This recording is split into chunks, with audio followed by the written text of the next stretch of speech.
Okay. Good evening, everybody. Welcome to the Mythgard Academy. This is class number 7 or something of the Return of the Shadow class.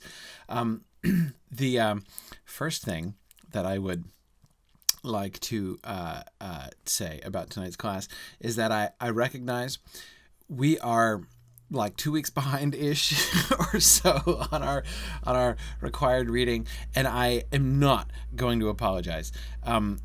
It was really hard making out the class plan for this because I wasn't really sure how much time I was going to end up wanting to take in each one, but I've made the executive decision, which I hope you won't mind so much, that I am going to take as much time as I feel it should take to get through this. The history of the Lord of the Rings is kind of a big deal, right? I mean, this is really huge. And Brandon, you're right. Compared to Tuesday nights, we are still absolutely flying. But anyway, yeah. So I'm definitely good. So, don't worry about keeping up with the reading. We seem to be moving at about a chapter a week, no matter how short the chapters are. I had totally planned to do, because looking just at page numbers, like this is a much shorter chapter, the one with Weathertop in it, the attack on Weathertop. So I was just going to do that, and then we're going to do the Flight to the Ford chapter. It was going to be easy, right? Because they're both relatively short chapters compared to some of the other stuff. But of course, then this chapter happens, right? And I am reading this chapter now, and I'll also say I've read these books before, but it's been a while. It's been several years since I've read them. And as I usually do when I'm teaching these classes, I always like to have this stuff fresh in my mind. So it's not only that I read them before class, which I know that's pretty big of me, right? But it's not just that, but I actually sort of hold off. Like, I don't like to read ahead. So the chapters that we haven't done yet in the Return of the Shadow, I barely remember them because it's been a couple years, and I've deliberately held off on rereading them until we do the class, because for me it really helps anyway to kind of keep my own head straight and make sure that we're doing the thing that I very often try to ask you guys to do, that is not to think about what's going to come later on, right? But to kind of focus on where we are in the book so far. It's easier for me to kind of keep my own head in that.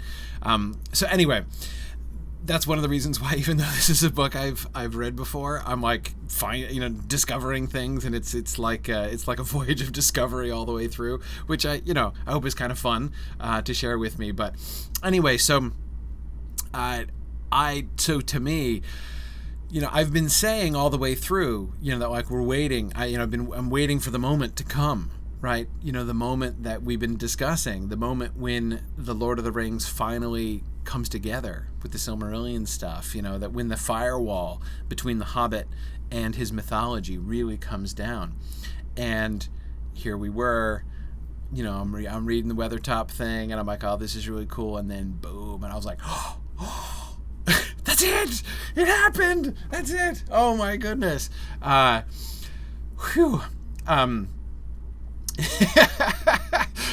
Nelson says Mythgard should sell T-shirts that say "We're behind and I'm not going to apologize."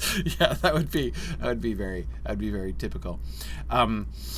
Yeah. So anyway, and yes, Yana, I am sorry. I had sort of scheduled sort of more open Q&As. I'll definitely try to do, make sure at least we do one at the end. I hope, because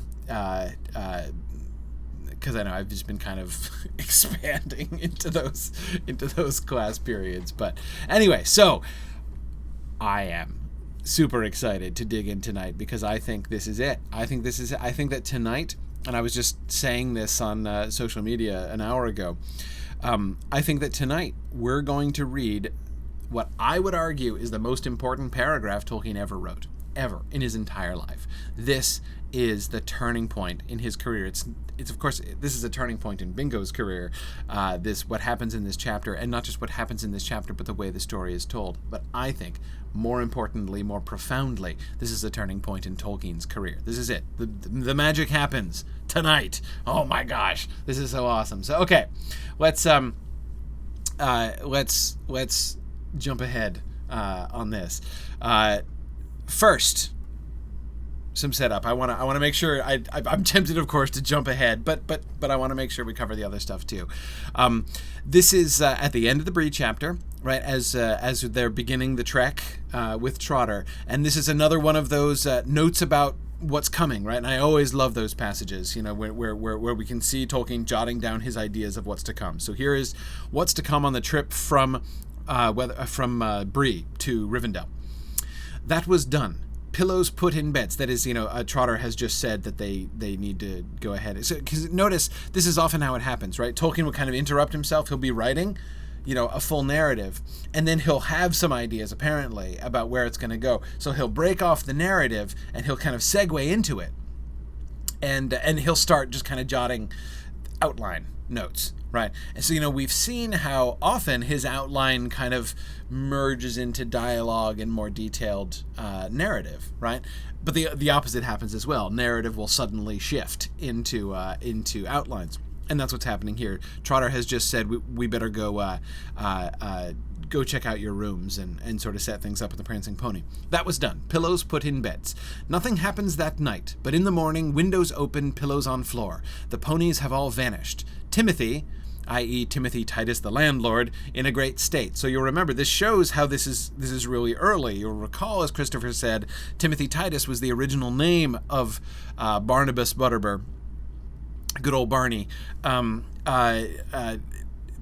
the first time through, and then he quickly changed it to Butterbur. So the fact that this outline still is showing Timothy as the name of the landlord shows that this is still very early on. In a great state. A bill? He pays for the ponies, but there are no more to be had. Shortage in the village. They go on with Trotter on foot. Trotter takes them to a wild hobbit hole and gets his friend to run on ahead and send a message to Weathertop by pony. Trotter guides them by the quiet paths off the something road and going through the woods. Once far in distance, on a hill which looked down onto a piece of the road, they thought they saw a black rider sitting on his horse, scanning the road and the country round. Weathertop, about 50, written beside 100, miles from Bree. Commanding view all round. Gandalf had gone, but left a pile of stones. Message. Waited 2 days. Must go on. Push on for ford. Help will be easy from Rivendell if I get there. They come to Trollstones, something of road. Here, owing to river ahead, they are obliged to go back to road. Black riders evidently expect them to visit Trollwood, change to Trollshaw, and are waiting on road where path joined it. Okay, so that's the projection. So obviously, one thing to notice, there's no attack, right? That was not part of the original idea. And notice this has been a trend. Right? It's really interesting to see. It would be fun to sort of make and keep a list of the things that Tolkien does foresee and the things that he does not foresee. Right? The things which emerge as he is kind of thinking through in advance, and the things which emerge more spontaneously while he's in the middle of telling the story. So just as at Bree he foresaw the inn, he foresaw the drinking song, you'll recall, right? But he did not foresee Trotter. So the whole existence of Trotter, who is already a major character in this story, and of course, as we know, is going to grow into even more later on, Trotter was totally unforeseen. Similarly, the flight to the ford is foreseen. And we know from an earlier outline that the magical intervention at the ford from Rivendell, with sort of Gandalf and Elrond collaborating on the flood, we know that is foreseen and has been foreseen now for quite some time. But the attack on Weathertop is not foreseen, right? We have sightings of the Black Riders, right? That they're going to see the Black Rider from a distance scanning the road, that they're going to themselves apparently go to Weathertop, which has a commanding view all round, that they're going to get Gandalf's message in the pile of stones, that they're going to go visit the Troll Stones, but that's going to be a trap, right? They're going to be trapped by the Black Riders when they emerge from the Troll Wood, or the Troll Shaw, as he's going to call it.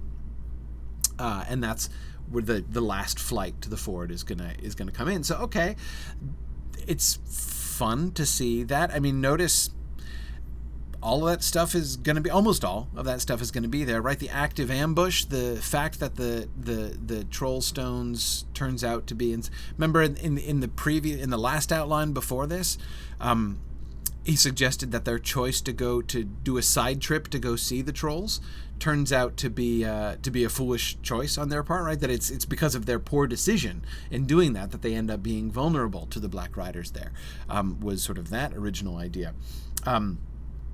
Which is interesting, right? Again, try to remember where Bingo is, right? I don't mean geographically. I mean where he is in his own career, right? Bingo, remember, he's leaving the Shire, right? He's leaving the Shire because he has in fact run out of money, right? So he's gotten poor, so he blows all the rest of his money, almost all the rest of his money, on the big party, and he gives away his hole for some reason, which is a strange thing, as Christopher points out, for a poor person to do. But he gives away his expensive hole, and just leaves town. Right, so he wants to go out on adventures. He has no money anyway, so he's going to go maybe find some gold, something. So remember, he's just like, wild and crazy, adventurous bachelor hobbit on the land, right? Just kind of seeking adventures and going off to seek his fortune, literally going off to seek his fortune, right? The idea, like, here we are going down the road, hey, let's turn aside and go say, like, hey, aren't Bilbo's trolls near here? We should totally go find the trolls, right? I mean, of course they would do that, right? Why wouldn't they do that? Well, of course they're being pursued by Black Riders, and that should seem to inject a bit of urgency into the situation. But again, in the earlier outline, where it was mentioned that they had made a poor choice. Yeah, it's a poor choice, but it's not totally unlike them. It's kind of like the poor choice of going into the common room at the inn, right? I mean, why shouldn't they? It's what you do, right? When they're in a friendly hobbit city like this, and at a friendly hobbit pub. Why shouldn't they join the company? Why? It's that they need to mind their P's and Q's, right? So that they don't give themselves away, because they're trying to remain incognito, because they don't want people telling stories, or word getting back to their neighbors in the Shire where they ended up, where they got off to. But, the urgency of the pursuit was never all that clear. What Tolkien seems to be, so how is the story changed here? We have a little bit more of the urgency. We don't have them being like, hey, let's gad off on a side trip to the trolls. That doesn't seem to be the case. They come to troll shows, to Troll Stones, and then, they're obliged to go back to the road. This doesn't suggest now that they're just like making a day trip of going to see the trolls anymore. So their own attitude seems to have changed, though Gandalf's attitude still hasn't. Right? Remember, we were looking last time at the sort of somewhat surprisingly lackadaisical attitude of Gandalf, right? Not aware of the Black Riders who are right around him, pursuing him, not staying himself, not seeking Bingo out, but just sort of continually leaving him letters and notes that say, hurry up, I'm just ahead of you. And apparently he's still doing that. We have more of the kind of cat and mouse game with the Black Riders, but no other kind of incidents. So, okay. So that seems to be where we are. Now, Ben, very good. Thank you for pointing that out. We do finally see some of those hobbit tramps, right? The ones that are little better than tramps, that live in mere holes. Trotter was going to take them to a wild hobbit hole, right? I guess that would be where a ranger lives, right? So think about that. Think about what we were looking at in terms of like hobbit polity, right? With the Shire in the west, and the Rangers in the east, and Bree in the middle as the moderate point, right? That central hobbit town. the idea here, right? We're going to go see how the other half lives, right? We came from the west, now we're going to go to the east, and it's time to experience those though just, the phrase wild hobbit is kind of funny, right? I mean, there's like intrinsic comedy in that phrase. It's hard. I find it hard not to laugh at the concept of like, this hole belongs to a wild hobbit. It's kind of funny. It's kind of funny. Now, James is asking, does this suggest the Black Riders know about the trolls and their link to Bingo? Maybe.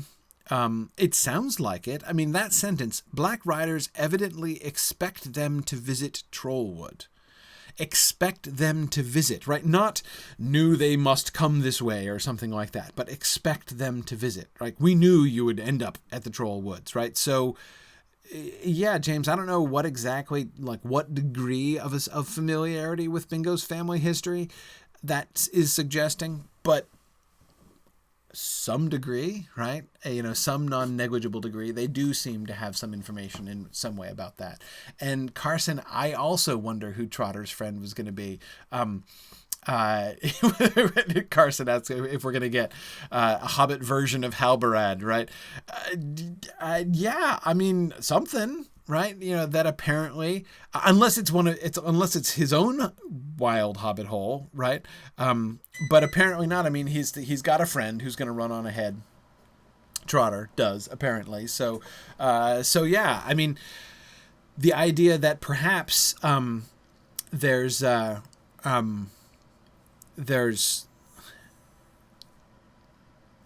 we're going to get something of actual like ranger culture, like ranger hobbit culture. Feral hobbit, Stephen, exactly. Now I agree. Feral is a word that's even more comical to apply to hobbits than wild. But yeah, essentially that's it. Yeah, good. All right. Yeah, James, you're right. His friend almost certainly will have more sensible shoon than Trotter does. I mean, everyone has more sensible shoon than Trotter does. Okay, now so we're back to the narrative, right? And Tolkien is now writing the narrative. This is the paragraph that he cuts, and I think it's interesting. Interesting that he wrote it, and interesting that he cut it. How far is the ford and Rivendell? Said Bingo wearily and perhaps unwisely. The world looked wide and wide from the hilltop.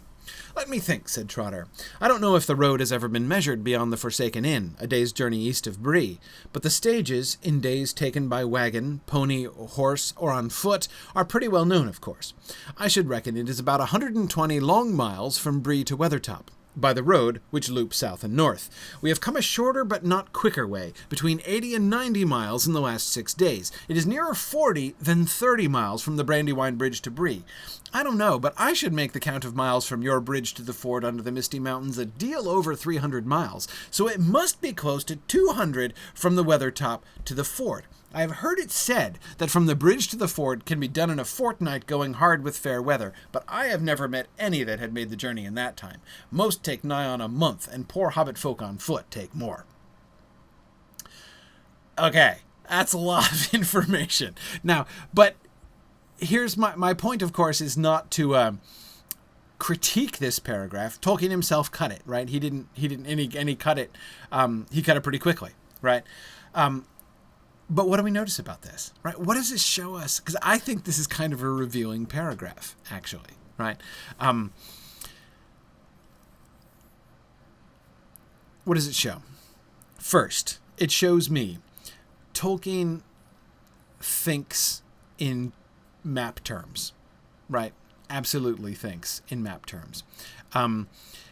He has a map in his head, and not only does Tolkien have a map in his head as he's writing this story, he has a map in his head with like a legend that shows a scale of miles, right? I mean, that whole business with like, you know, it's 40 miles from the Brandywine Bridge to Bree, but from the, you know, it's probably, so it's got to be 200 or so from the, I mean, like the math that he's doing and I mean, yeah, it's he's got this all worked out, right?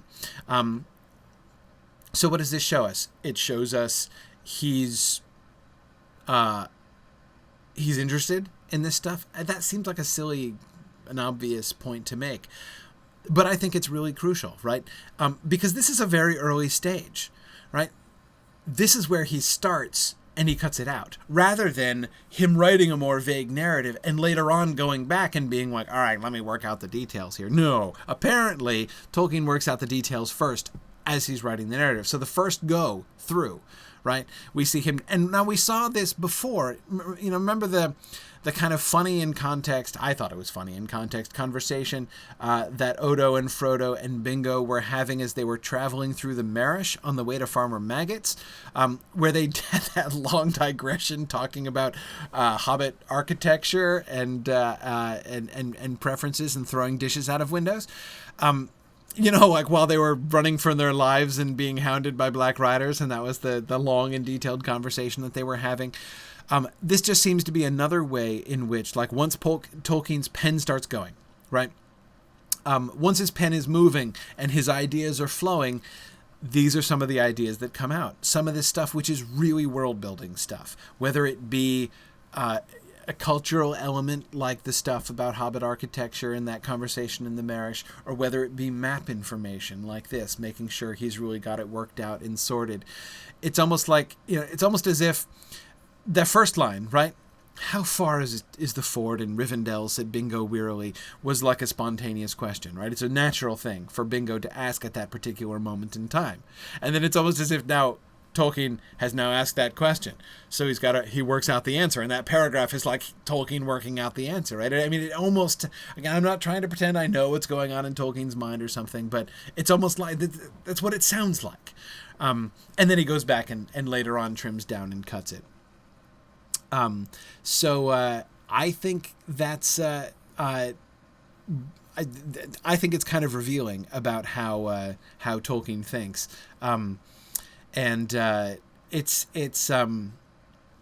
not. I mean, again, it's not at all surprising that Tolkien decides quickly to do away with this, and of course, it's fun to remember the thing that Aragorn says, which still uses many of these same words, right, but is a much more sort of focused response than this. And yeah, Mick, I agree. Landscape is really important to Tolkien, definitely.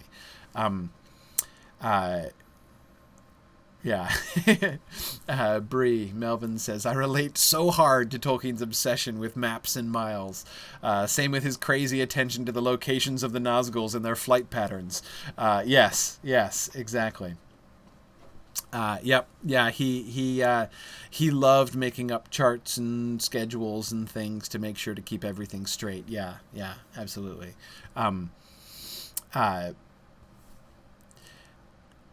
And I don't know, Matthew, I don't know how long a short mile is, or how short a long mile is. I'm not really sure about that. One thing I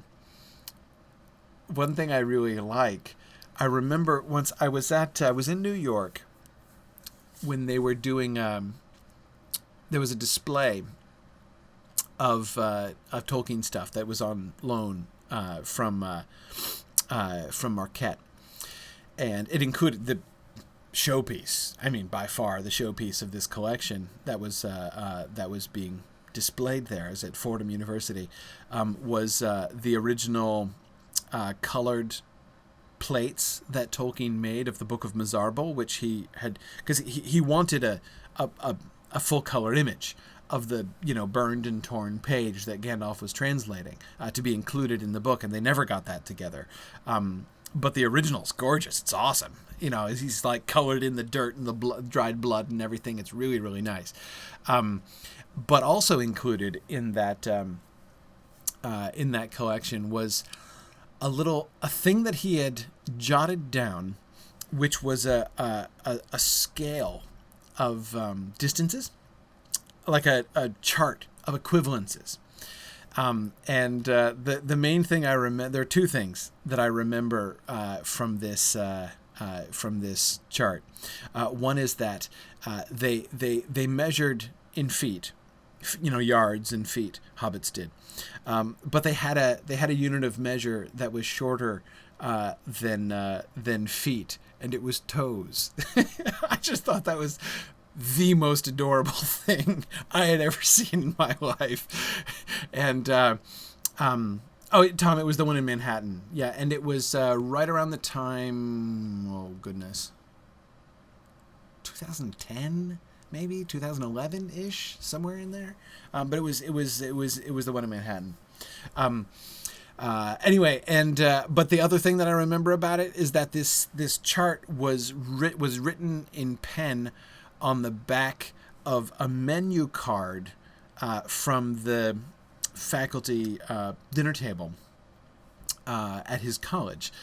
In other words, he'd written it at dinner, right? So there he is, like, dining with the faculty, right? And he's jotting down this chart of measurements on the back of the menu card, obviously at the table. And I really love that. Anyway, so yeah, cool. Anyhow, so just a little side note on Tolkien's obsession with distances and measuring things out and stuff like that. Okay. Leah was asking any idea why Tolkien spells wagon with 2 G's. I don't know for a fact. I mean, my guess, I'm sure it's just an archaic spelling. My guess is that wagon with 1 G is probably an Americanism. One of those things that Noah Webster did to American spelling. That's where, for instance, like plow, Plough, as it was always traditionally spelled, was changed to Plow. That was Noah Webster being like, dang it, we Americans don't need so many bloody, consonants or whatever.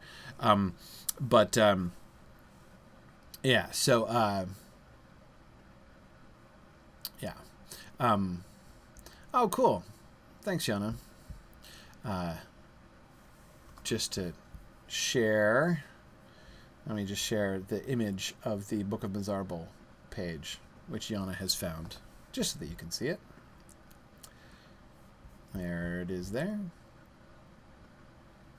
There it is there. Okay. Anyway, okay, cool. Thanks, Yana. Yeah, Brandon, he was the one who was also dropping. That's why color only has no U and honor has no U in American. Yeah, exactly. That was. I'm pretty sure that was Noah Webster's fault. Anyhow, so without knowing any more, Lee, my immediate guess is I'm blaming Noah Webster, but I'd have to look it up to confirm. But anyway, okay, let's move on because we got important places to go here tonight. They get to Weathertop, right? They had found signs of a recent camp and fire, and, a great and most unexpected boon, behind a large rock was piled a small store of firewood. Better still, under the fuel they found a wooden case with some food in it. It was mostly cram cakes, but there was some bacon, and some dried fruits. There was also some tobacco. Cram was, as you may remember, a word in the language of the men of Dale and the Long Lake, to describe a special food they made for long journeys. It kept good indefinitely, and was very sustaining, but not entertaining, as it took a lot of chewing and had no particular taste. Bilbo Baggins brought back the recipe. He used cram after he got home on some of his long and mysterious walks. Gandalf also took to using it on his perpetual journeys. He said he liked it softened in water, but that is hard to believe. But cram was not to be despised in the wilderness, and the hobbits were extremely grateful for Gandalf's thoughtfulness. First of all, I always really like little moments, even when they're tiny little moments, right? Where Tolkien kind of keeps in a particular detail, but reverses it later on, are always fun. Like, that's always fun, right? So this is one of those fun moments, right? You may remember in the Fellowship of the Ring, they find the wood, right? And one of the hobbits, Pippin or Merry, says, maybe Gandalf left this for us. And, and Strider's like, nah, it wasn't Gandalf, but probably Rangers, right? Rangers use this place. But of course, originally, It was Gandalf, right? And not only did he leave them firewood, but he left them a care package, right? Food and cram and bacon and pipeweed, right? There you are. So that's kind of fun, right? So on the one hand, this is sort of fun, and on the other hand, it shows again. Notice like the tone of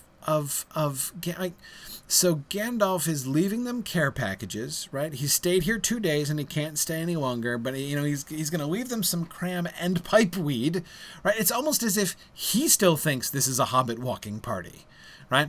Has Gandalf yet latched on to the idea that they're being hunted? I mean, his letter not his letter, but his note, right, that he left, and remember, of course, he left a note in the pile of stones, not just the rune scratched onto the stone. But in the note that he left, he's still saying pushed on, and he seems to have caught on to the fact that there's some urgency, and yet there's still this kind of casual, the fact that pipeweed is included in the care package just kind of strikes that note of, I left a hamper for you guys, not like this is desperate survival food and we hope you make it through the wilderness. It's, I don't know. It's just still a little bit strange that Gandalf is kind of slow to catch on in some ways, or at least the narrative surrounding Gandalf seems not to have really caught up. The other thing, and no, Arthur, it is that, thank you for noticing that. Excellent. Brandon and Arthur both noticed the significance of the use of the word tobacco, right? Yes, Tolkien makes the command decision. He uses the word tobacco in The Hobbit, right? It's a standard thing. And this is obviously continuous with that. The cram cakes thing, right, makes the connection with The Hobbit. I mean, as you may remember, if you've read The Hobbit, right? So the Hobbit context is really strong, especially in this passage, right? But in The Hobbit, he used the word tobacco many times. Well, several times anyway, whenever it came up. But he will in the future, obviously still in the future, make the choice that he's not going to use that word anymore in The Lord of the Rings. But that itself, the fact that the word tobacco is still here, suggests two things, right? On the one hand, still very much thinking in terms of Hobbit sequel, right? We see him making these explicit links back to The Hobbit. He's still clearly sort of operating in the same mode to some extent anyway as The Hobbit, right? He's not yet decided that this thing is going to be something else, which seems to be implied in the decision that he made, like none of these newfangled words. Remember, he doesn't object to tobacco because it's a newfangled thing that is only discovered in the New World. What he doesn't like is that the word tobacco is a newfangled word. He's willing to include things like tobacco and potatoes, which have only been in Europe since the discovery of the New World. He is less willing in The Lord of the Rings eventually. He will become less willing in The Lord of the Rings to use words that have only come into the language since the discovery of the New World. Right?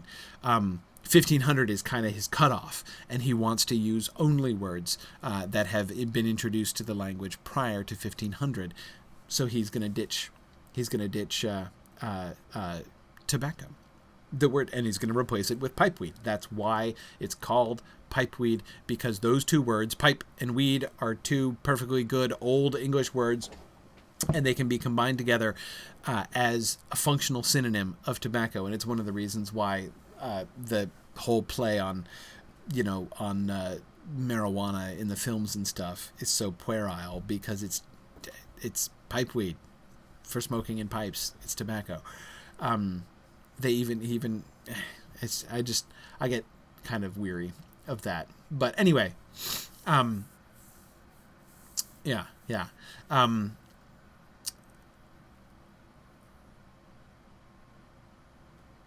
you're right, Marielle. 1066 if he can help it, right? Preferably 1066, pre-1066.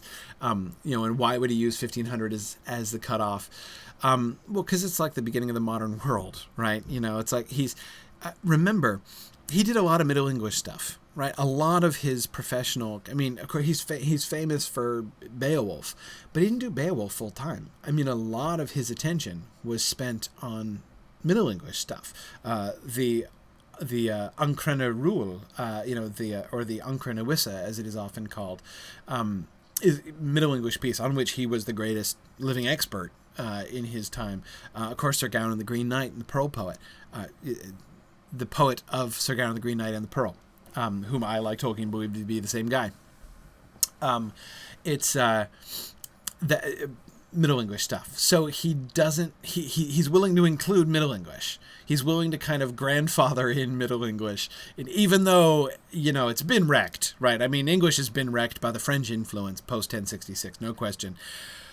But it's still better, than the modern era. So, pre-Shakespeare, and you're fine. Pretty much fine. Anyway, okay, sorry. So, but Cram, the other thing that's interesting and noticeable about this is notice how in Tolkien's imagination here, Bilbo has become the epicenter, has become a cultural influence not only in the Shire, but outside it, right? This idea that Gandalf himself has adopted something that originates with Bilbo is kind of fun, right? And eventually we'll see him retain that, of course, right? Not from Bilbo personally, but Gandalf be influenced, learn things from hobbits. And of course, in the end, what he's going to have learned from hobbits and adopted, from hobbits is smoking, right? Pipe smoking. But for now, no, Arthur, I would say that he does, because, so look here, Bilbo brought back the recipe, right, and used it. Gandalf also took to using it on his perpetual journeys. I don't believe that means, I guess you could argue, Gandalf also, was in Dale, and so but Gandalf's been to Dale before, and he's never started using Cram. The previous sentence, Bilbo Baggins brought back the recipe, it seems to give Bilbo credit for popularizing it, right? Especially among his circle. And Gandalf is one of his circles here. So I think that, I know he could have gotten it directly from Dale, but I think the previous sentence suggests that Bilbo is the one who brought... And again, to me, that's kind of fun. I love the idea that Bilbo has had this influence, again, not just on Bingo and the younger generation of hobbits, but on Gandalf himself. I think that's kind of neat. All right. This, I think, is one of the things that we begin to see where one of the ways in which the narrative often kind of changes, or rather, this seems to me to illustrate one of the kinds of narrative developments that happen when he shifts from outline to writing narrative, right? When he's just doing the outline, notice in that outline that we started, slide 1 from today, it said almost nothing about the journey, right? It was just like key points along the journey and sort of pivotal things like the Black Riders waiting for them and ambushing them. Here, notice that as things go, as he really begins to as he really comes down to ground level and really invests himself imaginatively in the story, some things come up that he didn't seem to foresee, right? So now, since Gandalf had gone, they had to depend on what they carried with them, probably until they found their way at last to Rivendell. For water, they were obliged to trust to chance. For food, they could perhaps just have managed to go 10 or 11 days, and now with Gandalf's additions, they could with economy probably hold out for more than a fortnight. It might have been worse, but starving was not their only fear, right? There was no reference to starving, right? The idea that they might be at risk of starvation, and remember, that was a major feature in The Hobbit, right? There were a couple times when starvation seemed imminent. Remember how hungry it was and how long it had been since Bilbo had eaten between when they get captured by goblins and when they end up with the eagles, right?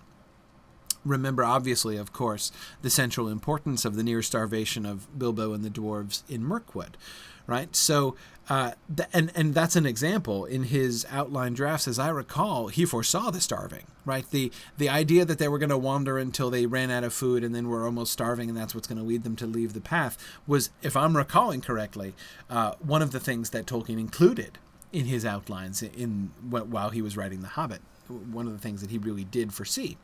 So, but he doesn't do that here. This seems to be Tolkien thinking through, and he does, we see him doing this a lot, right?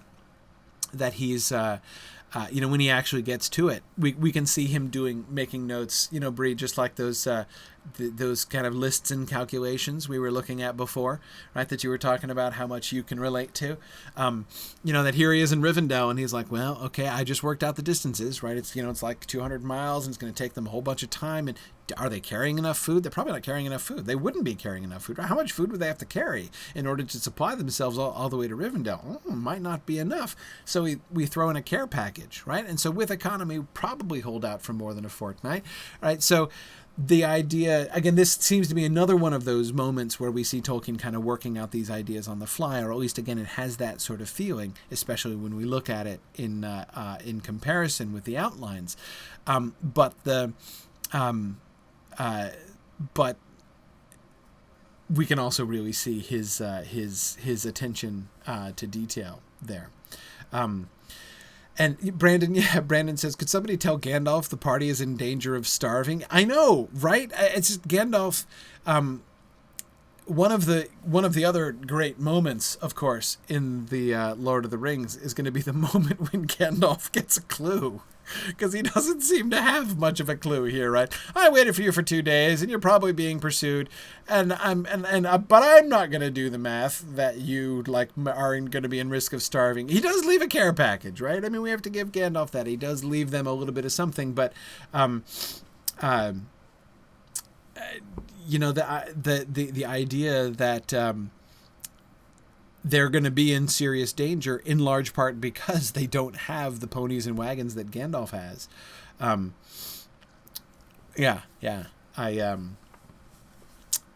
It's just, like I said, I find it kind of interesting. Let's keep going. As the evening deepened, Trotter began to tell them tales to keep their minds from fear. He knew much lore concerning wild animals, and claimed to speak some of their languages, and he had strange stories to tell of their lives and little-known adventures.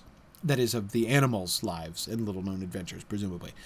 He knew also many histories and legends of the ancient days.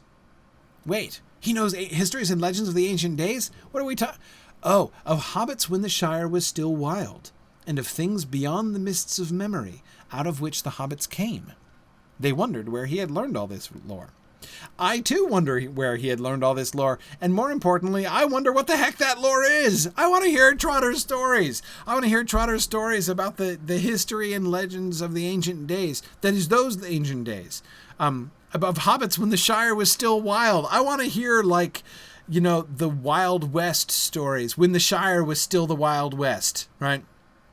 Out in the when the Shire was like the Outback, right? That would have been awesome. And the lives and little known adventures of animals, please. More of that. That would be awesome. That would be great. But notice,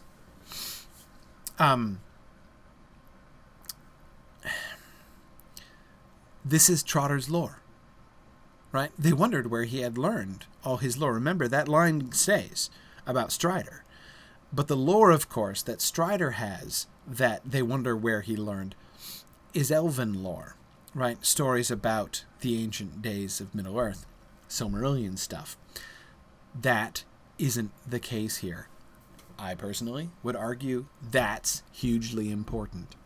Still, on page 179, when this paragraph was written, it seems to be Tolkien's first impulse. Trotter has lots of lore, and Trotter tells them stories. He does not go to the Silmarillion material. That's not the lore Trotter has. Trotter has Hobbit lore, right? Histories and legends, ancient days, things beyond the mists of memory, but it's still Hobbit lore. This is still a sort of Hobbit story, big Hobbit culture story, right? Shire, Bree, rangers, right? And now ancient history. We're going to find out about like when the Shire was settled and what might have happened like that. Anyway, there's lots of stuff, right? Lots of stuff that we could that he learns here. But anyway, but not yet the elven lore. Then we get attacked in Rivendell. Terror seized Odo and Frodo, and they threw themselves flat on the ground. Merry shrank to Bingo's side. Bingo was no less afraid. He was quaking as if he was bitter cold. But his fear was swallowed up in a sudden temptation to put on the ring. It seized him, and he could think of nothing else. He did not forget the barrow, nor the message of Gandalf, but he felt a desperate desire to disregard all warnings. Something seemed to be compelling him. He longed to yield, not with the hope of escaping, or of doing anything, good or bad. He simply felt that he must take the ring and put it on his finger. He could not speak. He struggled for a while, but resistance became unbearable, and at last he slowly drew out the chain, unfastened the ring, and put it on the forefinger of his left hand. This is a really big moment, right? This is the first time we see any evidence of this kind of direct influence of the ring on its bearer, right? That's assuming that the compulsion is coming from the ring. That's not obvious, I would say. It might not be. It could, in theory, be the Ringwraith who is exercising compulsion on him. Given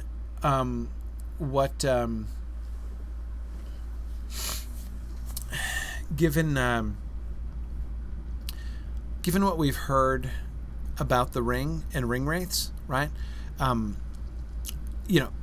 Enslavement and wraithification and all that kind of thing. We've not been given any reason to suspect this kind of compulsive power in the ringwraiths, but we have in the Rings of Power. That if you have a ring, it will enslave you. This does seem to be, in the context of everything we've seen up to this point in this book, it does seem to suggest that this is the first clear evidence that Bingo has begun the process of, what was that phrase? Passing through the ring, right? And this is clearly a big deal, right? Clearly a big deal that we have this in the narrative because we've never had it before, right? Even the pursuit of the ringwraiths at times has seemed sort of distant, something some of the characters seem almost to be forgetting at times, but yeah, it's so this is a huge step forward, and let's see, hang on a second. And Christopher talks about how it is a huge deal. We'll get to that in a second. Let's look at the Pale King. Immediately, though everything else remained as before, dim and dark, the shapes became terribly clear. He seemed able to see beneath their black wrapping.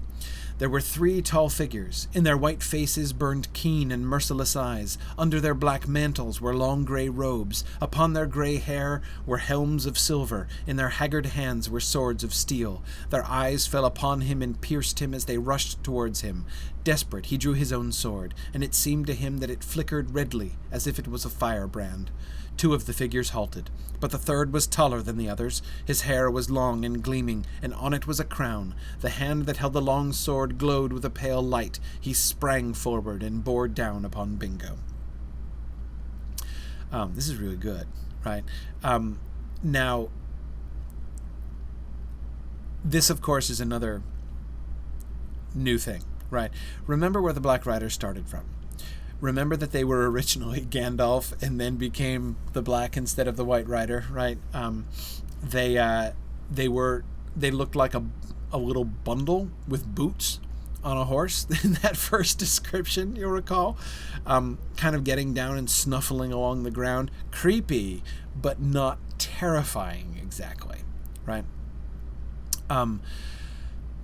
You'll remember also that at that point, Christopher gave us a lot of the things where Tolkien was kind of working out the whole ring thing, right? He quickly decided the ring should be the thing, and the whole ring of power, and it comes from the necromancer. It's the necromancer's ring, and it has the power to enslave, and the whole wraithification process, all that stuff, right? He was working all that stuff out.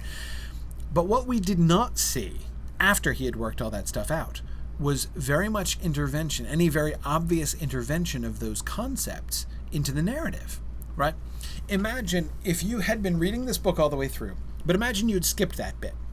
You had skipped the bit where we were getting Tolkien kind of working through and writing those, remember those proto-conversations, which were sort of originally with the Gildor and the elves, and then with Gandalf, including that really abortive, like, second start at chapter 1, right, where he was going to do the Shadow of the Past in chapter 1 instead, basically. Anyway, he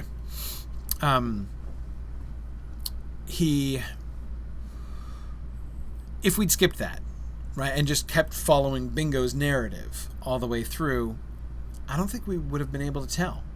Because remember, even after that, even after he works out the Ringwraith thing, he was going to make the Ringwraith Barrow-wise. He was identifying them for a brief time. So we've seen his, I won't say his ideas about the Black Riders fluctuating, but the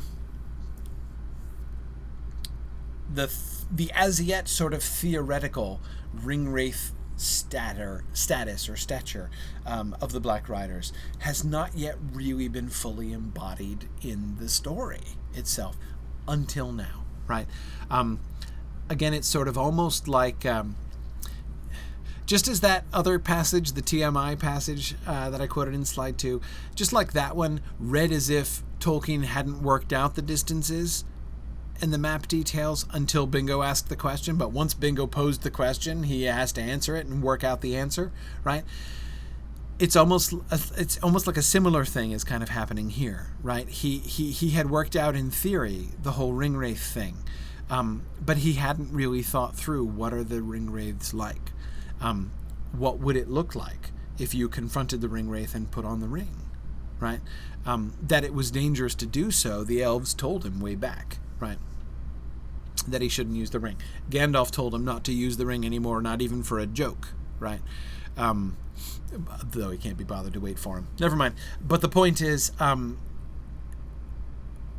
we've seen some kind of hints, but never yet has he really had to work through what does that look like? Who are these people, the Ringwraiths, right? And what do they look like? And how do they interact with the ring? And how does the ring interact with you? And here we get it. Right. Now that they're face to face, Tolkien works it out. And now they no longer look like bundles of black cloth with boots. Right? 3 tall figures, their white faces burned keen and merciless eyes. Great descriptions, right? Really dramatic stuff. Yeah. Arthur, I agree with you. We have no indication that they ever put the ring on any finger other than the index finger. That seems to be the finger that they put it on. I mean, I know it's natural to kind of imagine it on the ring finger, right? But I don't see any evidence that anybody kept it on their ring fingers.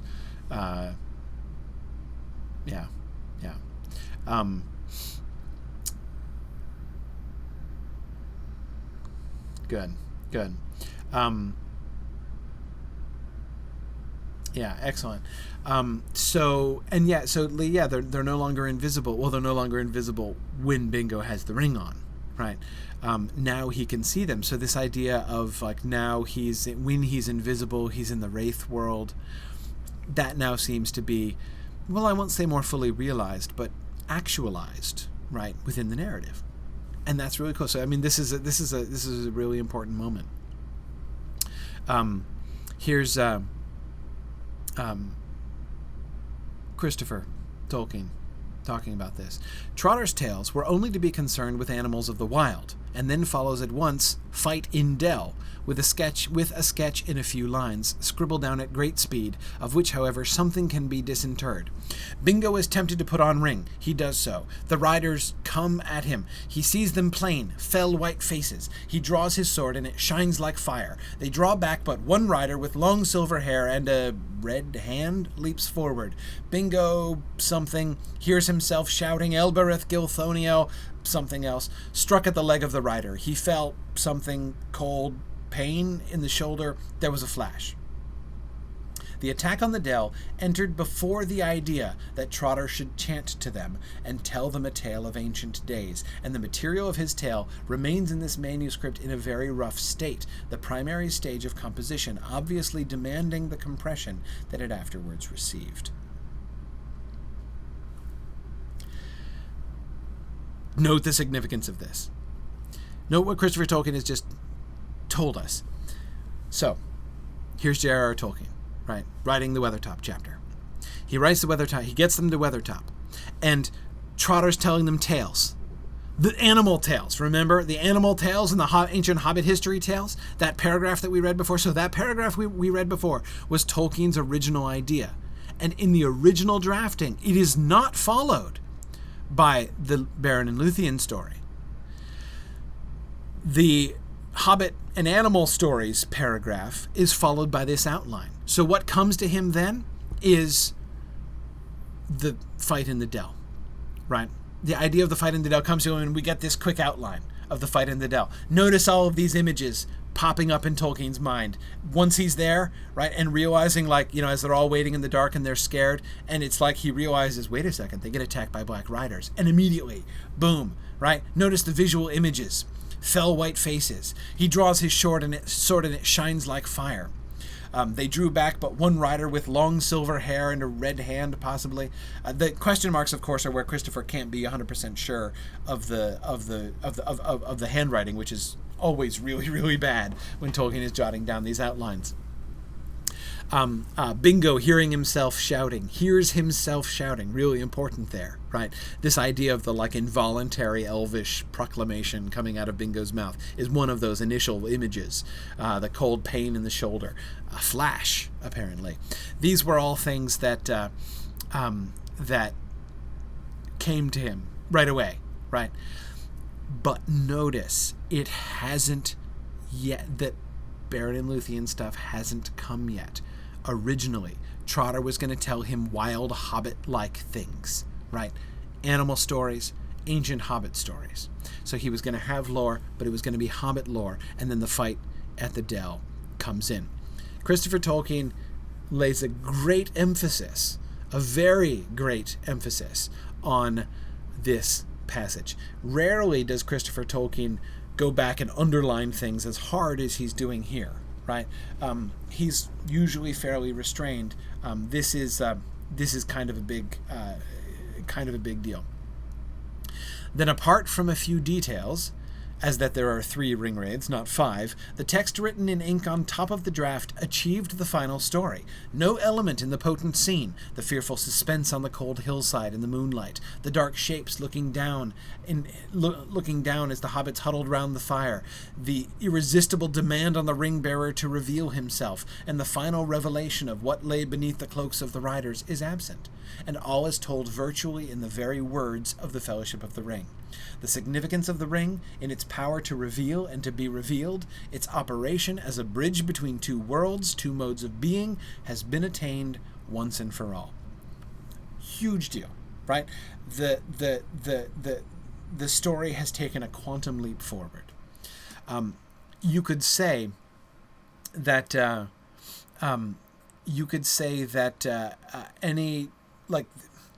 this possibly rivals.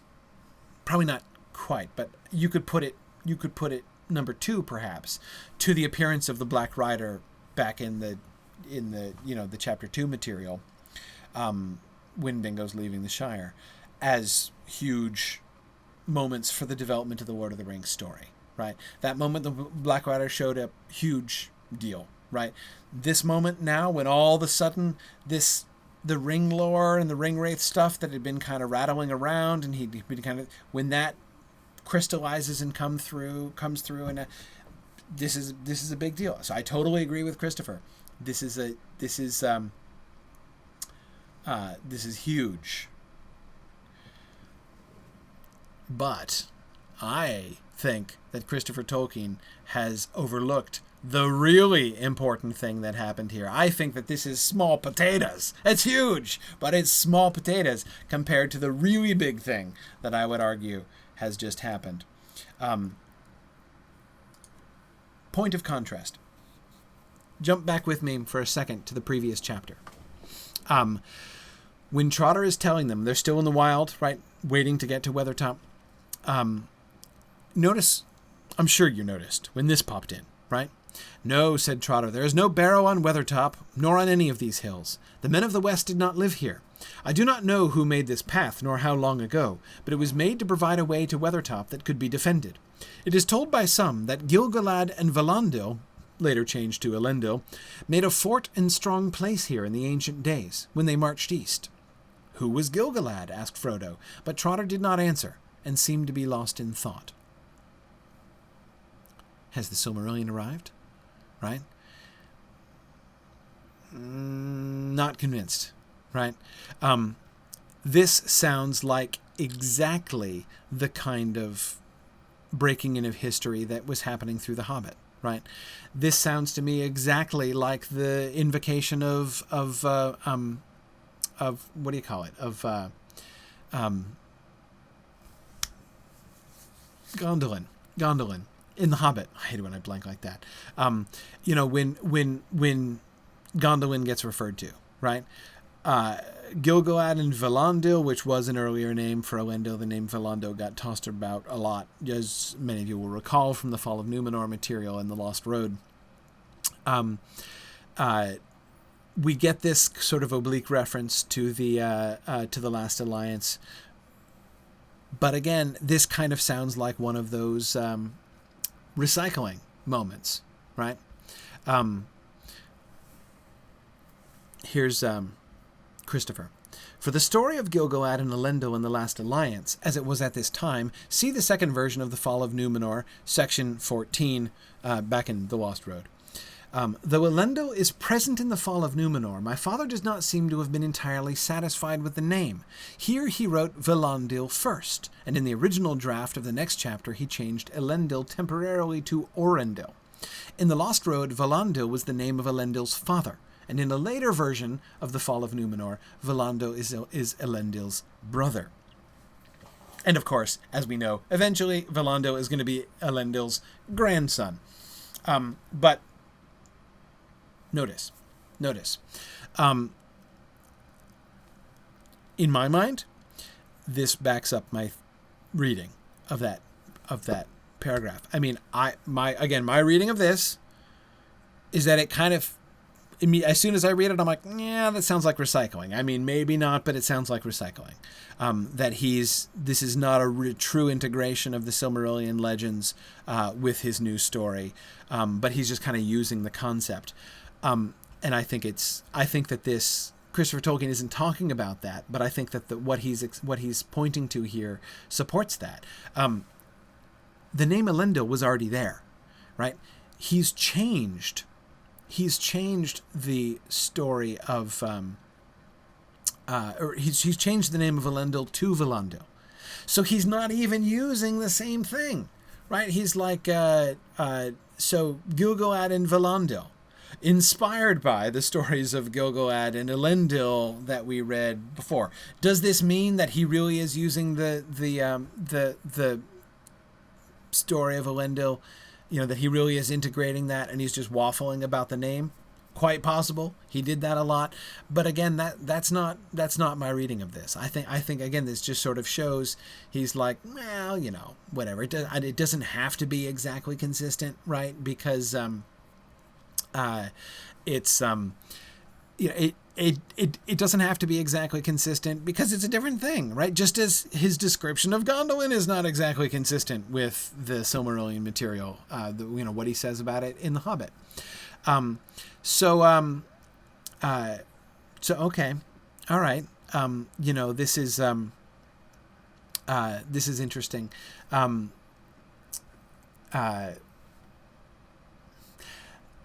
Brandon and I agree that it's a big deal that he uses Elbereth as a chant, but remember he's already met the elves, right?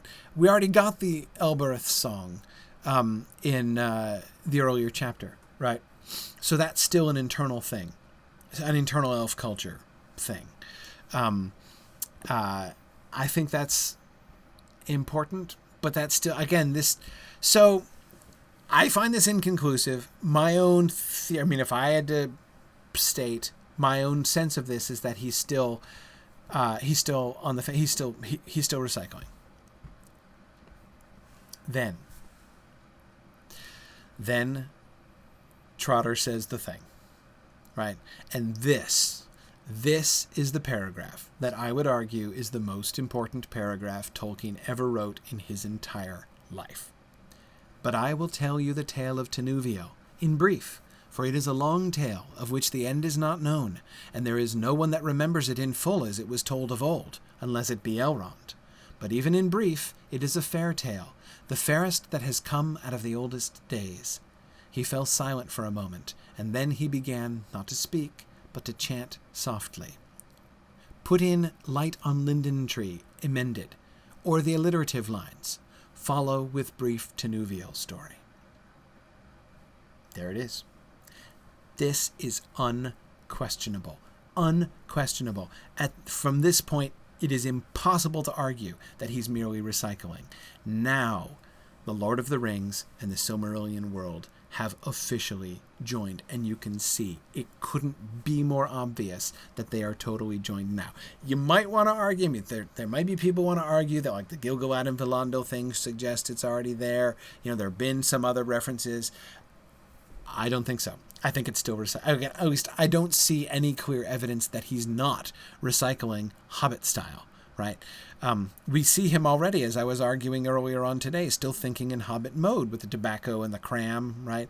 I think that the references to Elbereth and the references to Gil-galad and Villandil are him recycling. This is not recycling.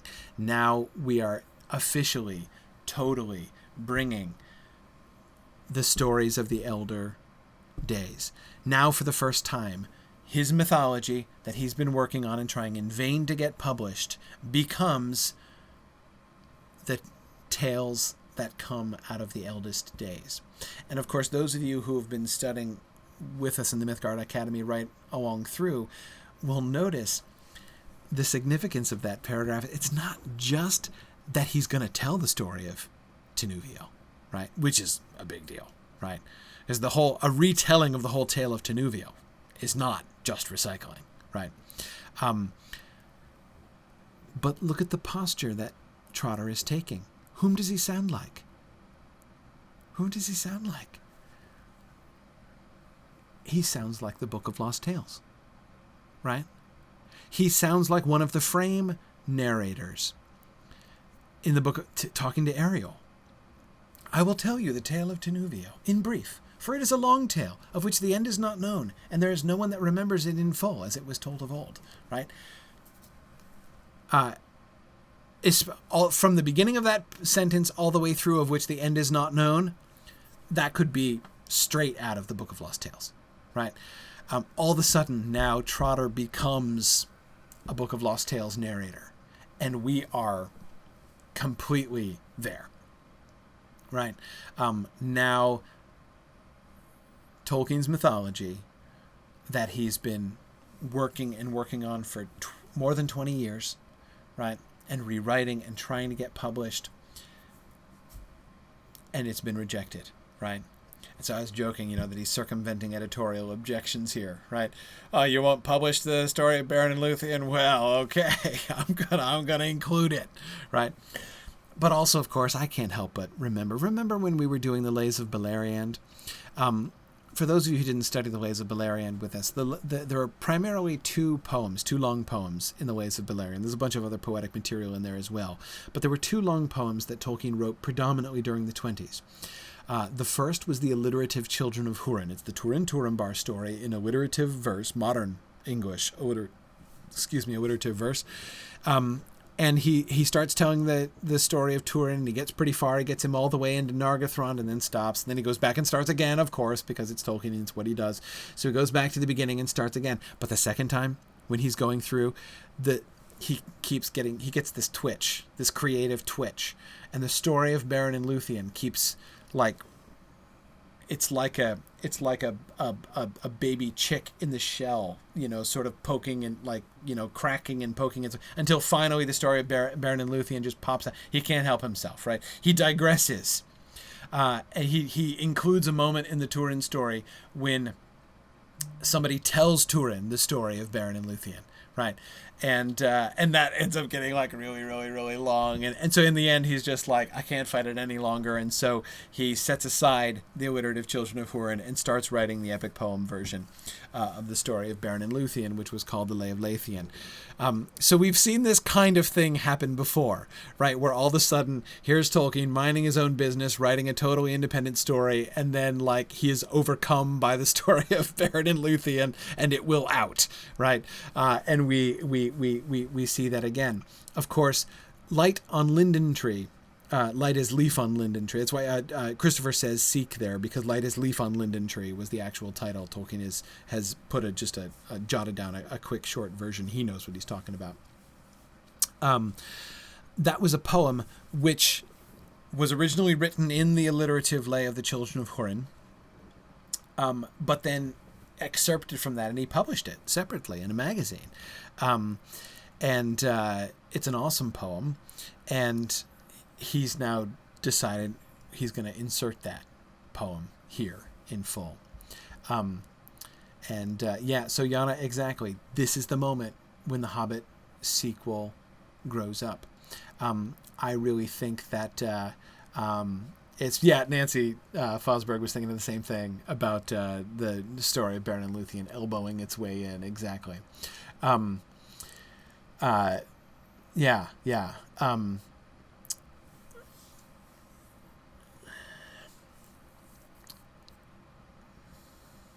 Or the alliterative lines, right? That is, he's thinking back to the original version in the Lay of the Children of Húrin. Follow with brief Tenuvial story. So yeah, I am fully convinced. I maybe somebody someday will convince me otherwise. Maybe I'll change my mind down the road. But I think that this is the moment. I think that the moment that Trotter, because remember, in the first draft, Trotter just had animal stories and Hobbit history stories, right? The lore that they were marveling that he knew didn't include anything like this. He didn't have any of the Lost Tales, right? Then we tell the story, he gets the story of the fight in the Dell. Now he's going back in pen, right, over his penciled original. And boom. But I will tell you the tale of Tenuvial. And Tolkien's writing will never be the same, right? Tolkien's world will never be the same. If the Lord of the Rings had never integrated with his legendarium, right, had never merged with his mythology, what would it have become? I mean, still to this point, it's still a sequel to The Hobbit. It's not yet significantly changed. When you take The Lord of the Rings and you put it next to The Hobbit, everybody, when they put The Lord of the Rings next to The Hobbit, are like, wow, that's really different, right? You wouldn't do that with this story so far. It's not all that different. And in fact, he keeps tying it in. From now on, it's going to be different, right? This is the real change. And it's now remember, without the integration with his the true integration, not just recycling, without the integration, we would never have gotten Strider, right? We'd never have gotten Gondor. We'd never have gotten, that's not arisen yet. None of that stuff has arisen yet. Anyway, I can't make enough of a big deal, I think, about this. Kimber, I was thinking the same thing, Kimber. I was just thinking I was going to have to apologize. Kimber says she knows I'm not fond of Trotter, but I have to give him credit for bringing Luthien in the story. Yes, I agree. I am not fond of Trotter, but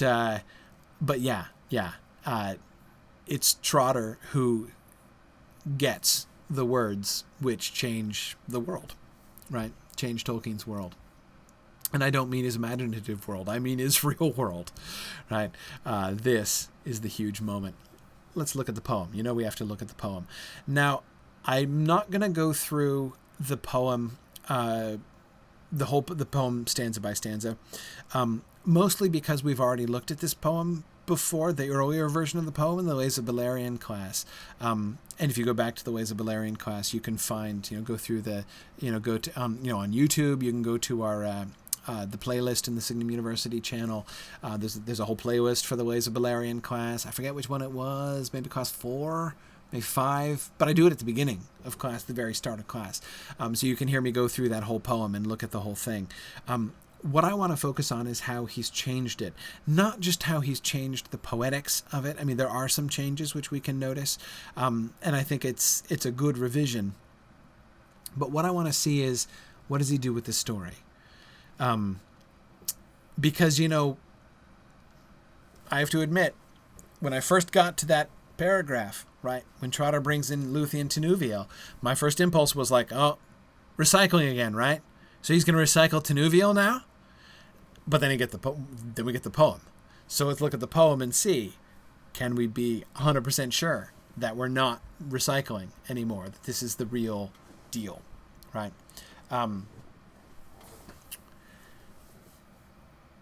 Here's the original version. Their magic took his weary feet, and he forgot his loneliness, and out he danced, unheeding, fleet, where the moonbeams were a-glistening.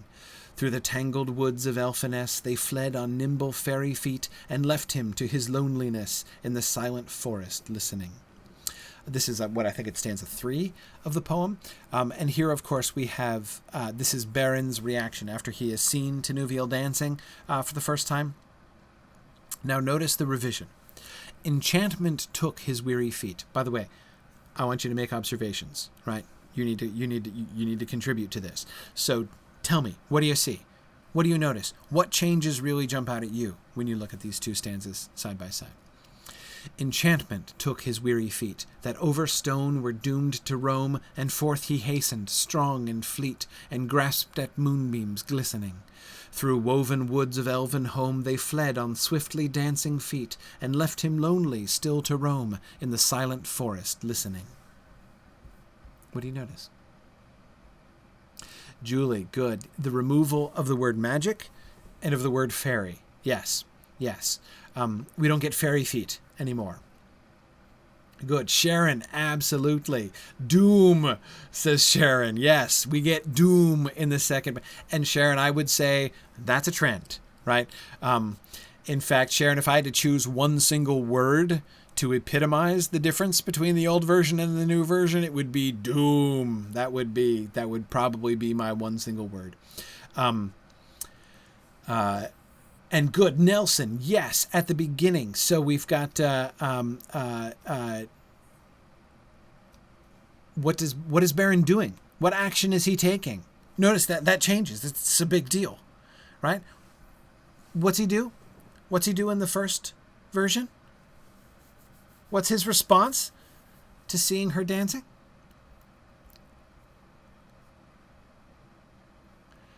Yeah, exactly. Brianna, he joins in, right? He dances. Unheeding, he dances.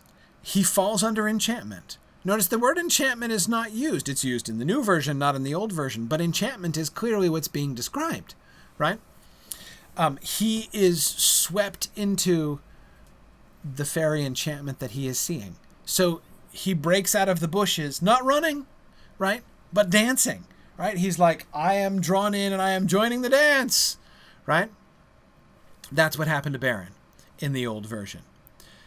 Now, forth he hastened, strong and fleet. Now he's running, right? And grasped at moonbeams glistening. He danced where the moonbeams were glistening, right? The moonbeams were just where he was dancing, right? Now he is hastening and grasping at the moonbeams. His actions are very different. in the original version, what we were clearly seeing, and I think I hope that nobody at any point in my discussion of these stanzas of the poem suspects that I am attempting to slight or make fun of the earlier version of the poem. I love the earlier version of the poem. The earlier version of the poem is one of my favorite poems by Tolkien. The revision is really good, but I love this earlier poem, so I'm not making fun of it. And it was a huge moment. I've argued before that I think that poem was the moment that really I think it was Light as Leaf on Linden Tree that was the turning point of his like mythology formation earlier on. I mean, it was a huge deal. I think it was a huge deal. But what it is, the story is a classic fairy story. Remember in his essay on fairy stories, what a fairy story is, right? How he defines fairy story? It's not a story about fairies, right? What is it a story about?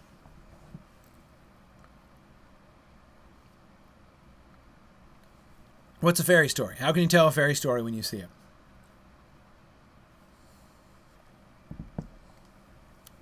Yes, exactly, Kelly. It's a mortal who enters fairy, right? Or Matthew, who encounters fairy, right? Not a fairy, but fairy, capital F, right? The place. The adventures of a mortal who wanders into fairy. That's exactly what this poem is about, right? Beren is a mortal. In the poem, he's a mortal. And he has wandered into fairy and has the experience which he shares with many, many people over the course of history. There are lots of medieval stories about men especially who wander into forests and they see they see a vision through the trees, right? And they see a dancing fairy ring, quite possibly, like Smith did in Smith of Wootton Major, right? Or they see a single fairy maiden, right? Dancing or looking beautiful in some other way, right? That's totally normal. And what does he do, right? Normally he pounces, right? I mean, he's drawn to it and he like comes out, and sometimes he's being friendly and sometimes he's being less friendly, but he's always pouncing, right? And what always happens? Does anybody know what happens? What happens if you walk in and you see a fairy ring, right? You see a ring of dancers and you try to join them and plunge forward into the clearing. What happens? Bad things, says Karita. Right. You fall asleep. If you're in the Hobbit, Kimber, that is what happens to you, right? You fall asleep. But what happened, of course, at the same time that they fall asleep? They vanish. Yes, they vanish. And Kimber, right, you may fall asleep and return decades later. That does happen as well, right? But almost always they will disappear. Just like the fairies in the Ring of Fires did in The Hobbit, right? Again, that was another example of that same motif. Mortal in fairy realm sees fairies feasting or whatever from a distant, feasting, dancing something celebratory and fun looking, and you plunge in. Whether your motivation is good or bad, what almost always happens is, boom, the elves go away, right? They vanish.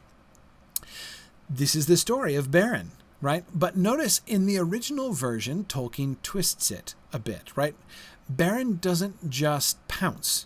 He doesn't just blunder in, clumsy mortal, right, into the elvish circle or into the clearing in front of the elvish maiden. Instead, he is drawn into what she is doing. He sees her dancing. He hears the music. He hears the fluting of Daeron. He sees her dancing, and he comes, and this is, I think, still some of you remembered even more clearly than I will remind me. Is this still at the point where Daeron was her brother? I think it was. I think Daeron and Luthien, or Tinuvio, excuse me, are brother and sister still at this point. Anyway, so he gets drawn into it, right? And it seems it's unheeding, right? It's like unconscious. He doesn't have any control of this. In the revised version, Beren gets sent back into the more traditional mode. Forth he hastened, strong and fleet, and grasped. Beren's pouncing, right? he is enchanted, right? Enchantment took his weary feet, we're told. So he's inspired with strength and speed, but he's not taken out of himself like the other Baron was, right? Here he is just given strength and he rushes forward and he tries to grasp, but they flee. Though notice as they flee, they're still dancing, right? Tenuvia doesn't stop. She can run away and still dance, right? Which is what she does, and she leaves him lonely still to roam in the silent forest, listening. And that's, again, like you do when you interrupt a fairy. Yeah. She danced upon a hillock green, whose grass unfading kissed her feet, while Dairon's fingers played unseen o'er his magic flute a-flickering, and out he danced, unheeding, fleet, in the moonlight to the hillock green. No impress found he of her feet, that fled him swiftly flickering. This is, of course, after he wanders around for a while, right through that wintry image. And apparently, literally, the winter, as the year is changing, and he's still wandering around hoping to see her again, and this is what happens. So notice this. What's the story in the first version there, right? She reappears. And we have the... I'm tempted to say tenuous connection between her and the earth, right? That is... she doesn't leave footprints behind her. The grass kisses her feet. It's like she's floating above the grass, and the grass is just kissing her feet as she goes by because there are no footprints left afterwards. She is like the moonlight. There are several points in the earlier poem where Tenuvio is paralleled with the moonlight itself, right? Which I think we can see remnants of in the second version, right? When he's grasping at moonbeams, right?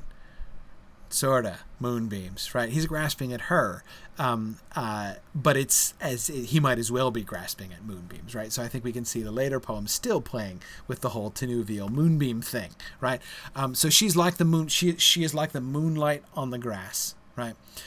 Both in her own beauty and in the quality of her beauty and radiance, but even again she is as light upon the grass as the moonbeams themselves are. And again, there he goes, right? Danced unheeding fleet, same line that we got before, and out he danced unheeding fleet. And then her feet flee him again. Now, let's look at the new version. When winter passed, she came again, and her song released the sudden spring, like rising lark and falling rain and melting water bubbling. There high and clear he heard her sing, and from him fell the winter's chain. No more he feared by her to spring upon the grass untroubling. What do you notice here?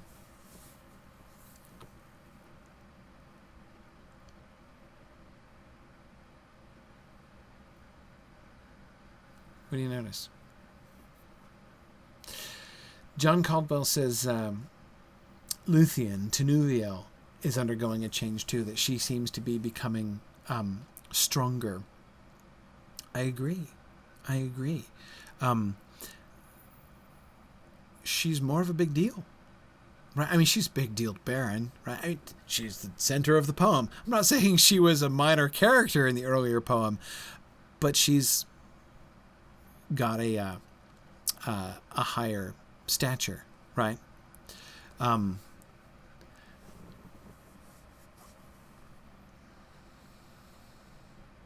Yes, Kate, very good. She releases the spring, right? It's winter until she comes. Now, Kate, of course, as you're pointing out, she releases Baron, right? By the end of the stanza, right, by the time we get here to the antepenultimate line here, and from him fell the winter's chain, right? Release from bondage, it's what it's all about. But it's what the Lay of Leithian, we're told, means. Anyway, she releases him, right? From him fell the winter's chain. So the winter is metaphorical. His heart was like, it's literal but also metaphorical. That it literally was winter, but it's the metaphorical winter of his heart that falls from him, and that winter of his heart was like a chain from which he has been released by her when he sees her again, right? But notice that's at the end of the stanza. At the beginning of the stanza, we seem to be talking about legit seasons in the outside world, right? When winter passed, she came again, and her song released the sudden spring. It's as if the seasons rely upon her music, right? Kelly, yeah, she does seem more deeply connected to nature here. Who was it? Somebody was just comparing her to Goldberry. Who was that? Was just talking about Goldberry. John Caldwell was talking about that. Yes. Remember, like, the rainy day comes and Tom Bombadil's like it's Goldberry's washing day, suggesting that that she is the one who brings the rain, right? Well, Luthien is the one who brings the spring. It would, like, I guess, always be winter if she didn't come. And exactly, Marielle, it's just like Persephone, right? Notice the parallel with the Persephone myth that comes in here as well. When Persephone is down in the underworld, it is winter, right? But when she returns, spring comes, right? Yes, I do think that parallel is a deliberate parallel here. She returns like Persephone, but it's not her mother, right? Not Ceres. Here, listen to me mixing the Greek and the Latin names. It's not Demeter. It's Baron, right? Winter is it's Baron from whom winter falls here, right? Another play that I love in this stanza is the play on spring, right? Her song released the sudden spring, and from him fell the winter's chain. No more he feared by her to spring upon the grass untroubling, right? So she releases the spring. So like what, the grass starts growing, and when winter's chain falls from him, he doesn't fear to spring in the other sense, to leap forward, right? Before, when he leapt forward, it was a bad thing, right? Now, as winter's chain falls from him, he doesn't fear. So Baron's spring, the spring of Baron's heart, is paralleled to the spring of the nature around him, but of course it's also by a play on words, right, connected with his leap forward to her side, right? She's brought the spring in more than one sense here, right? And that's lovely. I just love that. And I think it's Arthur. I think it's him. His fear. I think it's his fear. No more he feared by her to spring. I don't think that's no more was he feared by her when he sprang. Right. He was afraid to spring. But he's not afraid anymore. I think he's afraid to spring by her because look what happened the first time he sprang by her, right? He doesn't want to go through that whole winter thing again, right? So yeah, I think it's him who his first reaction is fear, that sort of wintry fear. But he's not fearing anymore. So he springs upon the grass untroubling. The play on words is really fun. And, of course, I should have pointed out before, notice the change in it's a fairly subtle change. Notice the shape of the stanzas. This is a stanzaic poem, and it's a stanzaic poem of particular intricacy, which I would like to draw your attention to for a second. You will have noticed, of course, the rhyme scheme. Or at least the fact that this has a really tight rhyme scheme. Look at this previous stanza. Feet, loneliness, fleet, a glistening. Elfiness, feet, loneliness, listening. Right? Okay, so what do you notice here? The rhyme scheme, obviously the sort of turning points of the rhyme scheme are the 4th and the 8th lines. 8-line stanzas, right? And the 4th and 8th line rhymes. Those are the C rhymes. The other 6 lines all share 2 single rhymes, right? The eat sound and the ness sound in this particular stanza, right? So we have ABA, fleet, loneliness, feet, loneliness, fleet, glistening. Elfiness, feet, loneliness, listening. So ABA, C, BAB, C. It's not exactly a mirror structure, but we have the two halves of the stanza which echo each other, right? But they shift around. And again, we keep coming back to that C rhyme. But of course, you'll notice that it's not just the rhyme. It also uses actual repetition of words, and not just actual repetition of words, but actual repetition of rhyming pairs. Feet and loneliness don't just rhyme, they repeat, right? And that's deliberate. That's the structure of the stanza. The rhymes at the end, the words that form the rhymes at the end of the first two lines are repeated in line 6 and 7. And that happens all the way through. Notice, green feet there, right? This particular poetic technique, not only using rhyme, but using repeated rhyming words at the beginning and end of stanzas. This is a Pearlism. It's not the same as, but it's like what the Pearl poet does in the Middle English poem Pearl, which Tolkien loved. He loved the poetic structure of Pearl. My argument, anyway, would be that this is a kind of a Pearlism that he's sort of imitating here. Notice that doesn't happen anymore. The rhyme scheme thing is still the same. Right? Feet, roam, feet, glistening. Home, feet, roam, listening. Right? But it's not quite as strong. We do get feet in roam, right? Those are repeated. So we do still get that structure. We don't get it quite so persistently in the second poem. It happens in every stanza, I think in every stanza in the first poem. It doesn't happen in every stanza in the second poem. Also, it's a little bit less insistent. Loneliness is a bigger word to repeat. Again, that seems kind of silly, but it's super noticeable, right? You can miss the fact that roam is repeated, right? Because it's it's just a one-syllable repetition.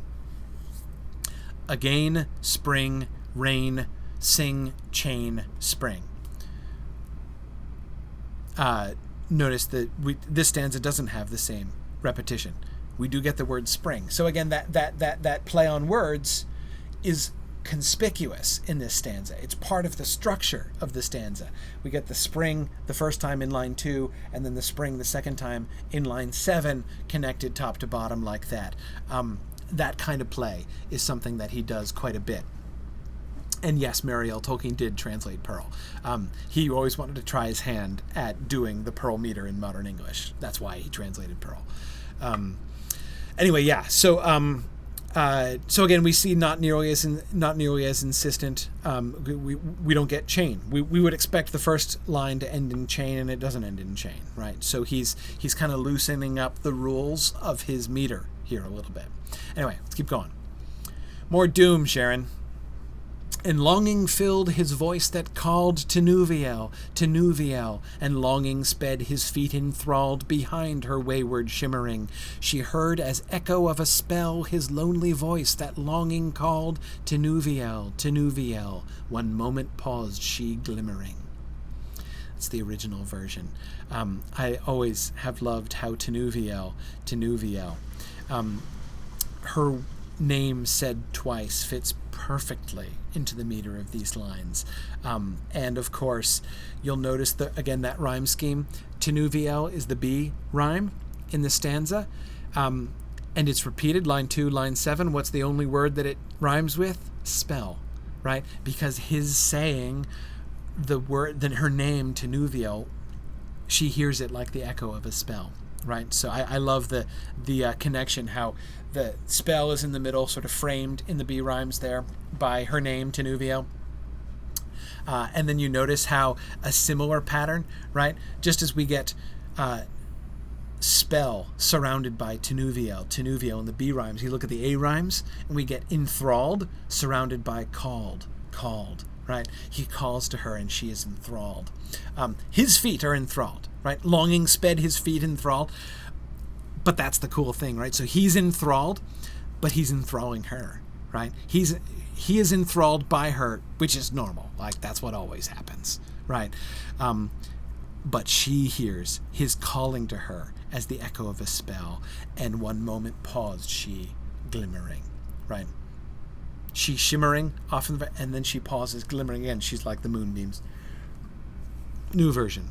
Again she fled, but clear he called, Tinuviel, Tinuviel. She halted, by his voice enthralled, and stood before him, shimmering. Her doom at last upon her fell, as in the hills the echoes called, Tinuviel, Tinuviel, in the arms of Beren, glimmering.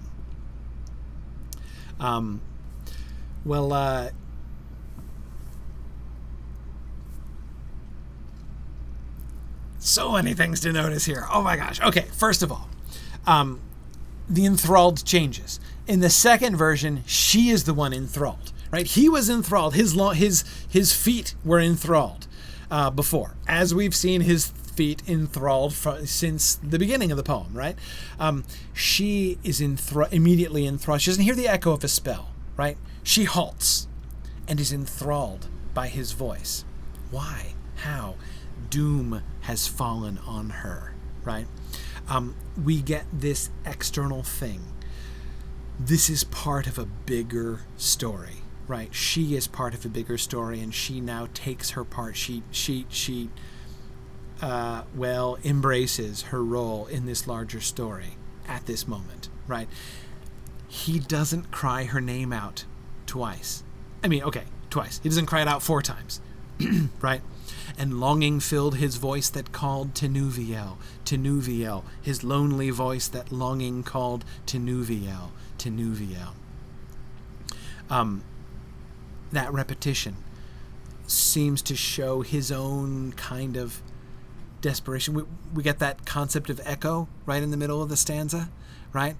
And we see the echo in the lines, right? The repetition of those lines, that 1 and 2, 6 and 7 line repetition, right? Or rhyme repetition. Usually there's a kind of a turn when it shows up the second time. It's different. Here it's not different, right? There's a little bit of difference. And longing filled his voice that called, compared to his lonely voice that longing called. The loneliness is new, right?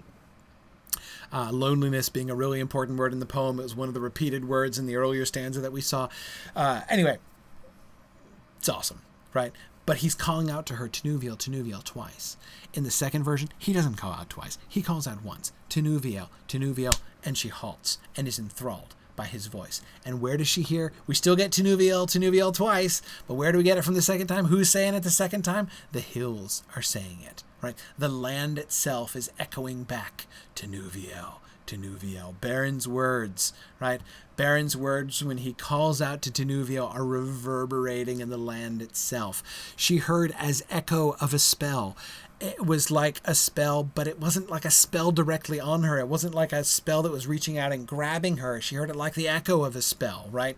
Now, the echoes are still there, right? But it's not the echo of his. It's not the echo of a spell anymore, right?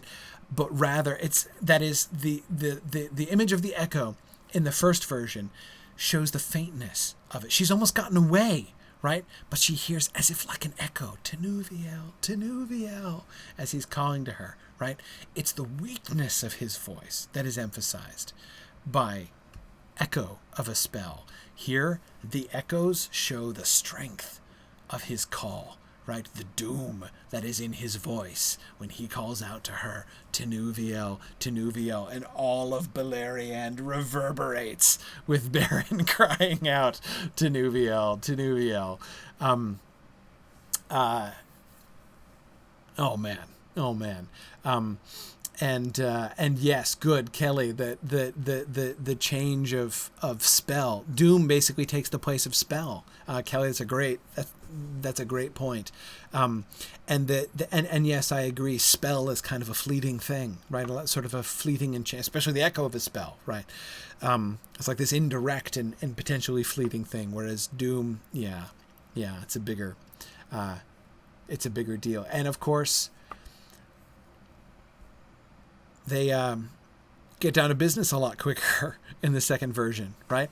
The doom, she's just, notice she's still only just gotten to pausing in the first version, right? In the second version, she's in his arms.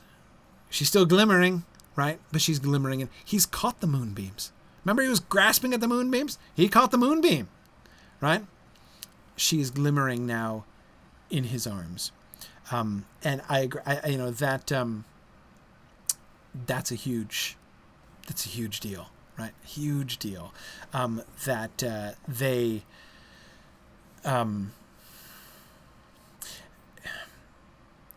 Notice it's kind of potentially ominous, right? The whole thing. Her doom is falling. She's enthralled. Her doom is falling on her, and she's in his arms. That is to say, I think there's a little more suspense in a sense. Like, is this a good thing for her? Right? Is this, to what extent is her own will engaged? She's pausing, right? Because it's hard to make out, right? She hears his voice, the echo of his voice in the first version. And she can hear, the second time, she can hear how lonely that voice is. Remember, that's the one difference between the first time and the second time is the loneliness. You might notice that I absolutely love the stanza structure in this first version. I mean, this version of this stanza is quite possibly my favorite stanza of poetry that Tolkien wrote in his entire career. I love this stanza. I could talk for hours about this one stanza, about every single word in this stanza. Anyway, the second version is still good, but I don't love the second version quite as much as the first one. But it's a totally different effect, right? Let's keep going. And Beren, now back to the original version, and Beren caught that elfin maid, and kissed her trembling starlit eyes, to Nuviel whom love delayed in the woods of evening morrowless. Till moonlight and till music dies, shall Beren by the elfin maid dance in the starlight of her eyes, in the forest singing sorrowless. Wherever grass is long and thin, and the leaves of countless years lie thick, and ancient roots wind out and in, as once they did in Doriath, shall go their white feet lilting quick, but never Dairon's music thin be heard beneath the hemlocks thick, since Beren came to Doriath. That's the end of the poem, in the first one through. Let's focus on, now, the original poem doesn't have a break. I don't believe in the lack of break. It's obviously two stanzas. Anyway, I always treat this like two stanzas. Maybe there's some really awesome subtle reason why he combined it into one big old double stanza, but I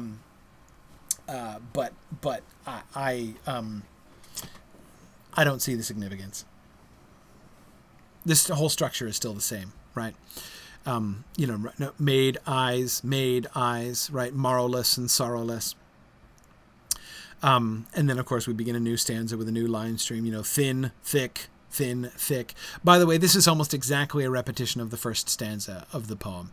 Again, Pearlism, right? He's going back to the first stanza of the poem. That's just exactly what the Pearl, the Pearl poet repeated the first, like the last line of the previous stanza is repeated almost word for word as the first line of the next stanza, and the last line of the last stanza of the poem repeats the very first line in the first stanza of the poem. That's one of the shapes of Pearl as well. So we see him doing that kind of Pearlish thing in the last stanza of what I shall insist on calling the last stanza of Light as Leaf on Linden Tree.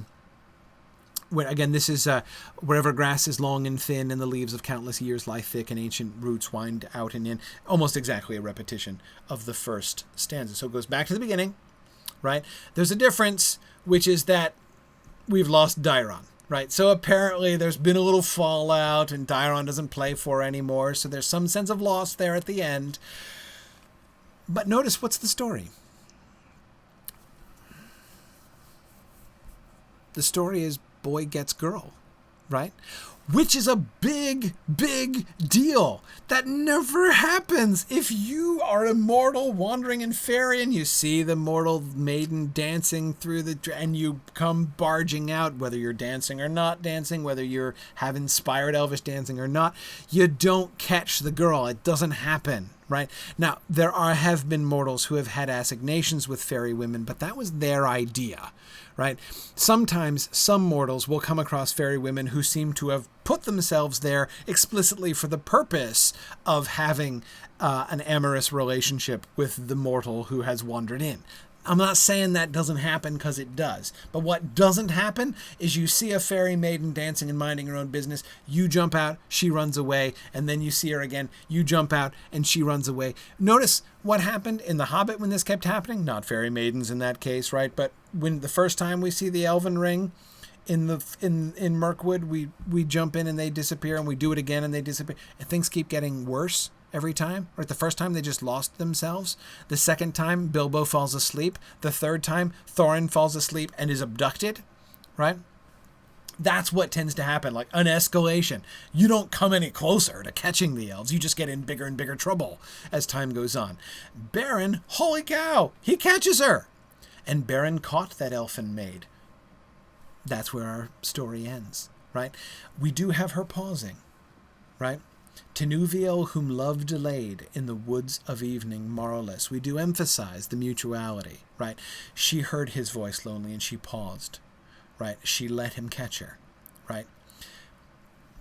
But like the happy ending is Beren's happy ending. And notice the emphasis, the sort of the primacy of that, right? Beren caught that elfin maid. Shall Beren by the elfin maid dance in the starlight of her eyes? In the forest singing sorrowless. It is him singing sorrowless in the forest, right? It's Beren that lives happily ever after in this earlier version of the story. And notice, happily ever after, right? Apart from that, there's some loss, right? Again, we've lost Dairon's thin music, which is apparently a bad thing. We'll never hear it again since Beren came to Doriath. Again, notice it's still a Beren story, right? So it's not like there aren't some negative consequences to Beren coming in, but still, he has a happy ending. It's a really nice story.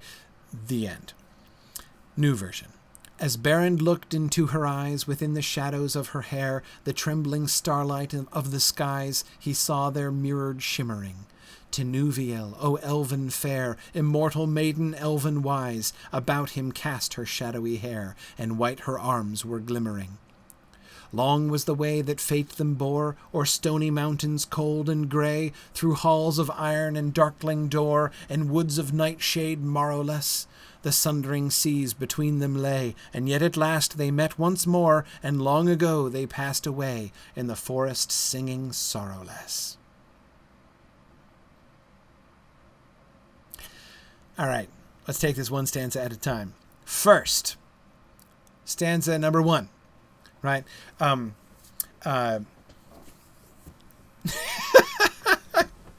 Yes, Tom. Yes, Tom. Beren is to Dairon as Yoko is to Paul. Yes. Something like that. Not exactly. Well, as Yoko is to Paul. Okay. All right. Yeah, I'll give you that. Yeah. It's exactly like that, Tom. You've got it.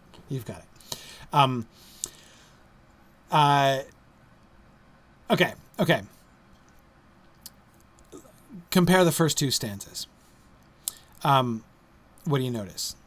As Beren looked into... So remember, she was in his arms. And I was pointing out how in that previous stanza we didn't have obvious evidence of mutuality. She was enthralled. And then she gets grasped like the moonbeams, which he failed to grasp before. Right? As Beren looked into her eyes, within the shadows of her hair, the trembling starlight of the skies, he saw their mirrored shimmering. Tinuviel, O elven fair, immortal maiden elven wise, about him cast her shadowy hair, and white her arms were glimmering. Now that's really beautiful, right? Tinuviel, O elven fair. Who's saying that? Right? I mean, Tinuviel we just had, right? Though notice it doesn't get an exclamation point either Boy, any of these places, it doesn't get an exclamation point, right? But was calling. First he calls Tinuviel, Tinuviel. Then the hills echo Tinuviel, Tinuviel. Now we get Tinuviel, O elven fair. That sounds like direct speech. That sounds like it's probably Beren. Is that what he says when he sees the trembling starlight of the skies mirrored, shimmering, right? In her eyes, within the shadows of her hair. Notice the parallel here. Remember we had the moonbeam parallel before, and now the shadow, her black hair, her black shadowy hair. Luthien has always had black hair, except when she was a blonde girl named Melilot, but I don't think that was ever Luthien. And don't let anybody ever tell you otherwise. Long story. Never mind. I covered it in the Lays of Beleriand. I won't go into Melilot again. But anyway, always has black hair, right? So we've got her face framed with her dark hair, so that that her hair like the shadows of night, and her eyes like the stars twinkling in the night, right? So he sees the beauty of the skies now mirrored in her face, right? Again, she was like, think about how she has been this nearly goddess figure, right? Her song, Awakening the Southern Spring, and all that kind of thing, right? Good, John, they embrace quicker, but we don't get any kissing in the second version. Yeah, that's good. And because notice when we got kissing, we had him kissing her starlit eyes, right? Her eyes were still connected with starlight in the original version, but what's emphasized here is him kissing her eyes. Right, and again, that's not a mutual kiss, right? He caught her and kisses her eyes.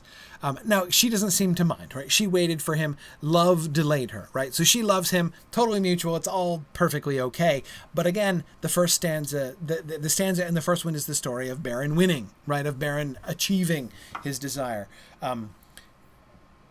We already have her in his arms, right? But as she is in his arms, we see him beholding not just her beauty, but the sort of this, well, literally the celestial nature of her beauty, right? And then we get this Tinuviel, O elven fair. That's Beren speaking, probably there. Immortal maiden, elven wise, about him cast her. Now, notice that sounds like Tinuviel, O elven fair, immortal maiden, elven wise. Stop. Sounds like Beren's still talking, right? Addressing her, right? Tinuviel, elven fair, immortal maiden, elven wise, right? But no, that's the speaker of the poem, right? Because immortal maiden, elven wise is the subject of the sentence he's just beginning. It's no longer an O deal, right? Now this is so Tom, right? We're not in the vocative case anymore. Now we're in the nominative case, right? Tinuviel and elven fair would be vocative, and maiden would be nominative, right? It's the subject of the sentence that's coming up. Little Latin grammar thrown in there for good measure. Immortal maiden, elven wise, about him cast her shadowy hair, and white her arms were glimmering. We get the reciprocation, right? She casts her hair about him, right? She envelops him. He's already grasped her in his arms, right? And now she casts her hair around him. Now this celestial, magical beauty of her face now engulfs him, right? And white her arms were glimmering. We're not told explicitly what her arms are up to, right? But I'm going to go with embracing him back, right? I mean, we ended the previous stanza with the arms of Beren glimmering, and that's kind of cool, right? Because she's glimmering. She's been glimmering before in this poem, and now she's glimmering in his arms, and now her arms are glimmering as they surround him, right? So we had his arms, now we have her arms.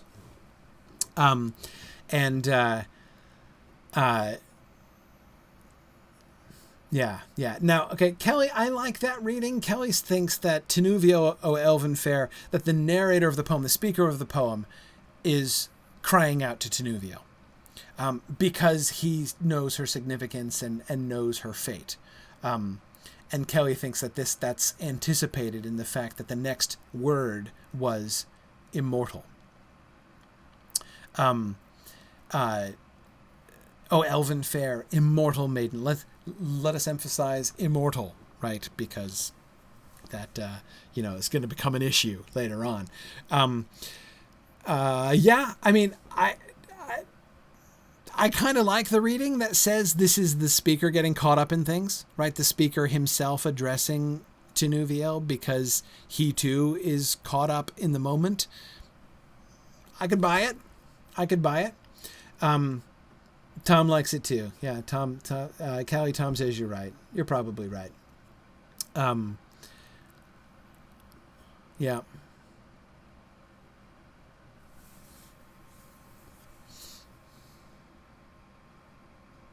Yeah, that it's an apostrophe. Steven says the poet has become the guy in the movie theater shouting at the characters on screen. Yeah, essentially. It's an apostrophe by the poet, by the speaker to Tinuviel. Okay. All right, Kelly, we'll go with that. That it's not Baron, that it's the poet. Yeah, Kate likes it too. The use of immortal anticipates the ending, reminding us that this love story has unique significance and indeed that tragic element. Notice, we don't get morrowless and sorrowless, right? Morrowless and sorrowless were the C rhymes of this stanza, this parallel stanza in the first version. When we described their coming together, right? Baron catching the maid and her being delayed by love, right? They're in the woods of evening morrowless, right? Their time together is morrowless, and they are singing sorrowless. Those two words, morrowless and sorrowless, make up a pretty happy ending, really. Why do I think morrowless is a happy ending? Let me tell you why. Because, of course, you might think, oh, well, hang on a second, that doesn't sound good. Like, if there's no tomorrow, then that means they're, like, doomed, right? They're going to die. No, that's not what morrowless means. Here, again, I think that Tolkien is invoking a medieval tradition. Okay. Medieval courtly love quiz. You're a good courtly lover, and you have just consummated your love affair with your beloved. Okay? You're in bed with your lady. Anybody who tells you that medieval courtly lovers were all about platonic love and not interested in getting into bed with their ladies has never really read much medieval courtly love poetry. You're in bed with your lady. What's going to happen? What inevitable, inescapable, cruel, relentless, horrible thing is going to happen?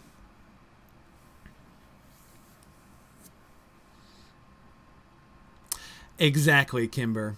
No, Marielle, the husband doesn't usually come barging in. That's been known to happen on some occasions, but that's not what I'm talking about. Ben, better you win. Day shall come again. Exactly. The sun rises. And yes, Catherine, you are right to remember Romeo and Juliet talking about that. The sun rising. They're playing on that same tradition. The sun rises. And so it's, in fact, it becomes a subgenre of love poetry in the Middle Ages. The address to the dawn. And the dawn is not your friend. If you are an illicit lover, you hate the dawn, right? Because that means you've got to get out of bed and run away before you get caught, right? So the inescapable, horrifying, not horrifying maybe, but terrible coming of the morrow breaks the spell.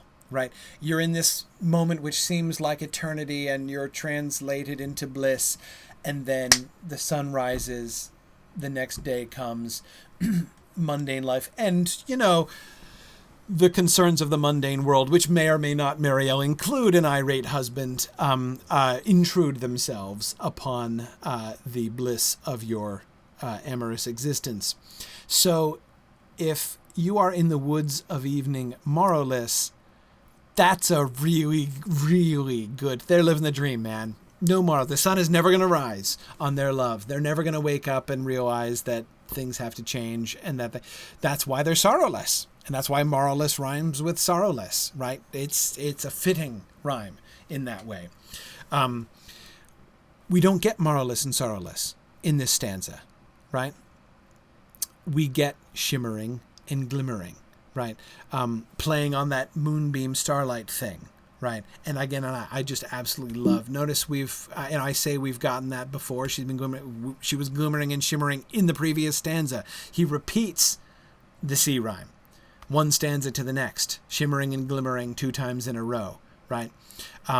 Her as light, her as moonlight is the central figure of both stanzas, right? She stood before him shimmering in the arms of Baron glimmering. He saw there mirrored shimmering, and white her arms were glimmering. Love it. But we're not moralless and sorrowless. Are we losing morallessness and sorrowlessness? No, we just defer them. Last stanza of the original poem, we go back to the beginning. Right, back to the woodland setting with which we began the woodland, sort of the fairy woodland business that we got in stanza 1 of the poem. The ancient roots winding out and in, the leaves of countless, the grass is very long and thin, the leaves of countless years lie thick. The ancient roots wind out and in, as once they did in Doriath, right? All that roots and leaves and grass is from the first stanza, repetition of the first stanza of the poem. So we return to the fairy woods. Right, the fairy woods are different, but so we lost Dairon, but we gained Baron, and now Baron and Luthien are morallessly happy. So net win, right? But we return to we kind of pan back to the fairy woodlands, and then we're done. Of course, we go in an utterly different direction. The final stanza of the new poem is the one which is emphatically, by far, the most different of all of the stanzas of this poem as it's been revised. Long was the way that fate them bore o'er stony mountains cold and grey, through halls of iron and darkling door and woods of nightshade morrowless. The sundering seas between them lay, and yet at last they met once more, and long ago they passed away in the forest singing sorrowless. Yes, Ben, exactly. Now morrowless is bad. Holy cow. Right? We get morrowless and sorrowless again, but now it's the woods of nightshade morrowless. Now we're talking about the evil dark woods where tomorrow never comes. The sun not rising is now emphatically a bad thing. It's the final emphatic point given to the horrible trials that they have to pass through. Right? Which is the first half of that last. Long was the way that fate them bore. We're talking about how long and how dark was that way that their fate bore them. Where does their doom take them? Not to morrowless happiness in the woods, right? But through halls of iron and darkling door and woods of nightshade morrowless. The sundering seas between them lay, and yet at last they met once more, and long ago they passed away in the forests singing sorrowless. Now their sorrowlessness is not because they're blissfully, permanently, completely happy as they were the first time. Now their sorrowlessness is in spite of the tragedy, in spite of their suffering. They've been separated by the sundering seas. Beren has died, but they've been reunited, and they've passed away into the forest, singing sorrowless. Beren and Luthien, having embraced their fate and each other, and having followed the way that fate them bore, have no regrets. Despite the tragedy, despite the suffering, despite the loss of immortality, which isn't explicitly pointed to in the stanza, though perhaps Kelly, as you suggested, anticipated by the emphasis on her immortality previously, they have no regrets, right? Their love for each other and their happiness in each other, their satisfaction in being together, transcends all of that tragedy and all of that suffering. The sorrowlessness that they have is a much different, a much more mature kind of suffering. Nice. Ben says, they have conquered. Yes. They have conquered. Exactly.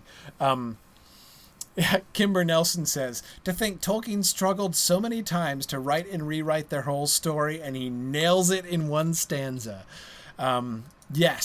Yes, absolutely. Now, I gotta let you guys go because I've kept you over long. But obviously, I wasn't gonna stop in the middle of talking about the poem. But just for a second, big picture again. Remember, we saw that one pair. Let's go back. Where were we here? Blah blah blah blah blah blah. Right back to the big paragraph. I will tell you the tale of Tinuviel, and I was saying like, well, okay, there's still a chance that this is borrowing, this is recycling, right? There's still a chance that it is. It doesn't sound like it. It sounds to me completely different from the others, mostly because of that. The Book of Lost Tales echo, right? The Book of Lost Tales echo says to me, this is different from the Gondolin references in The Hobbit, different from the Gilgalad references in the previous chapter. But it might be, right? And then he puts in the poem. So I said, like, the poem should show us, right? Should give us more to go on. Notice, ironically, had he just included Light as Leaf on Linden Tree, had he just taken the old poem that he had and inserted it, and revised it, maybe he could have jazzed it up a little bit. I mean, many of the changes that he makes are changes to wording and phrasing and rhyme and stuff.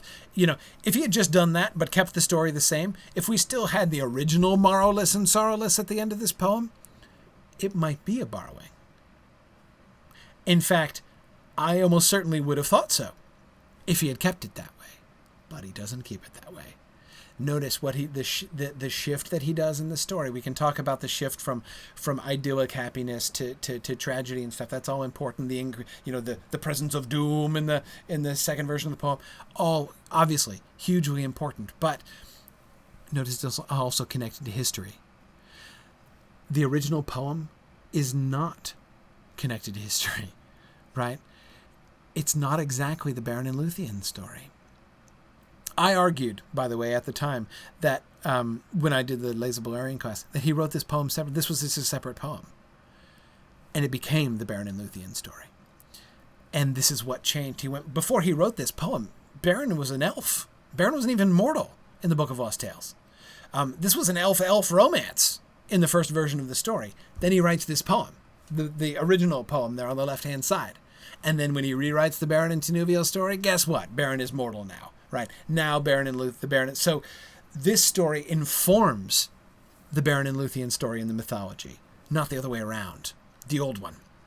The second one is the mythology embodied, right? And that last stanza, right, instead of backing up and being like, and this all took place in the fairy woods, but Dairon doesn't sing anymore or play anymore. Now instead, we're that push of history, right? The ancient history of Tolkien's early mythology now pushes all the way through, right? And this is the story of Beren and Luthien, not extracted, not recycled. The very story of Beren and Luthien and the significance that it has within the larger context of his mythology. They're going to get the Silmaril. They're bringing the Silmaril back. His death, their mortality, together and passing away into the forest. This is the mythology. It's here. It comes in that paragraph, and it ends. The poem absolutely solidifies it in my mind. By the end of this poem, this new poem, I don't have any doubts at all anymore. He's no longer recycling. The time has come.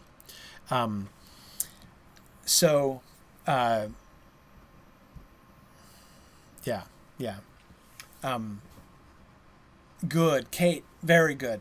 Kate says, unlike the Gilgalad mention, nothing here is connected to what's going on in the Hobbit story. Yes, the Gilgalad's name was brought in again in just exactly the same way that those recycled things get brought in, right? A thing is happening. Like, was there a barrow on Weathertop? No, there was something that happened. There was an important historical event here. It was a big moment, right? And so we whip out a name, right, for who it was who camped here on this hill. I know, Gilgalad and Vilandil. Those are good names, right? So we have the sort of the distant echo of totally undefined and unconnected history, like we did with Gondolin, like we did with Elrond, like we got around the Elven King of Mirkwood in The Hobbit.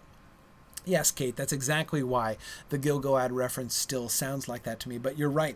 The very irrelevance of the Beren and Luthien story to the plot at this time, right, seems to solidify that, we're not just reaching for a name to attach to a thing that has come up in this story. We are now bringing in the story of Beren and Luthien from the mythology because we can, right? Good. Mariella Elizabeth. Let's see. I think 19 slides. I got through 16. That's pretty good. I think 19, right? I wanted to talk about a little bit more about Baron. I want to talk about the prose version. Yeah, I got to 19, right? And then some Christopher comments. So yeah, we'll talk about next time. We'll start with this. We'll look at that because I want to talk about the prose version, of course, because Trotter doesn't just do the song, right? Then he goes on and he does the prose version of the story. So we'll pick up kind of where we left off and look at that next time. And then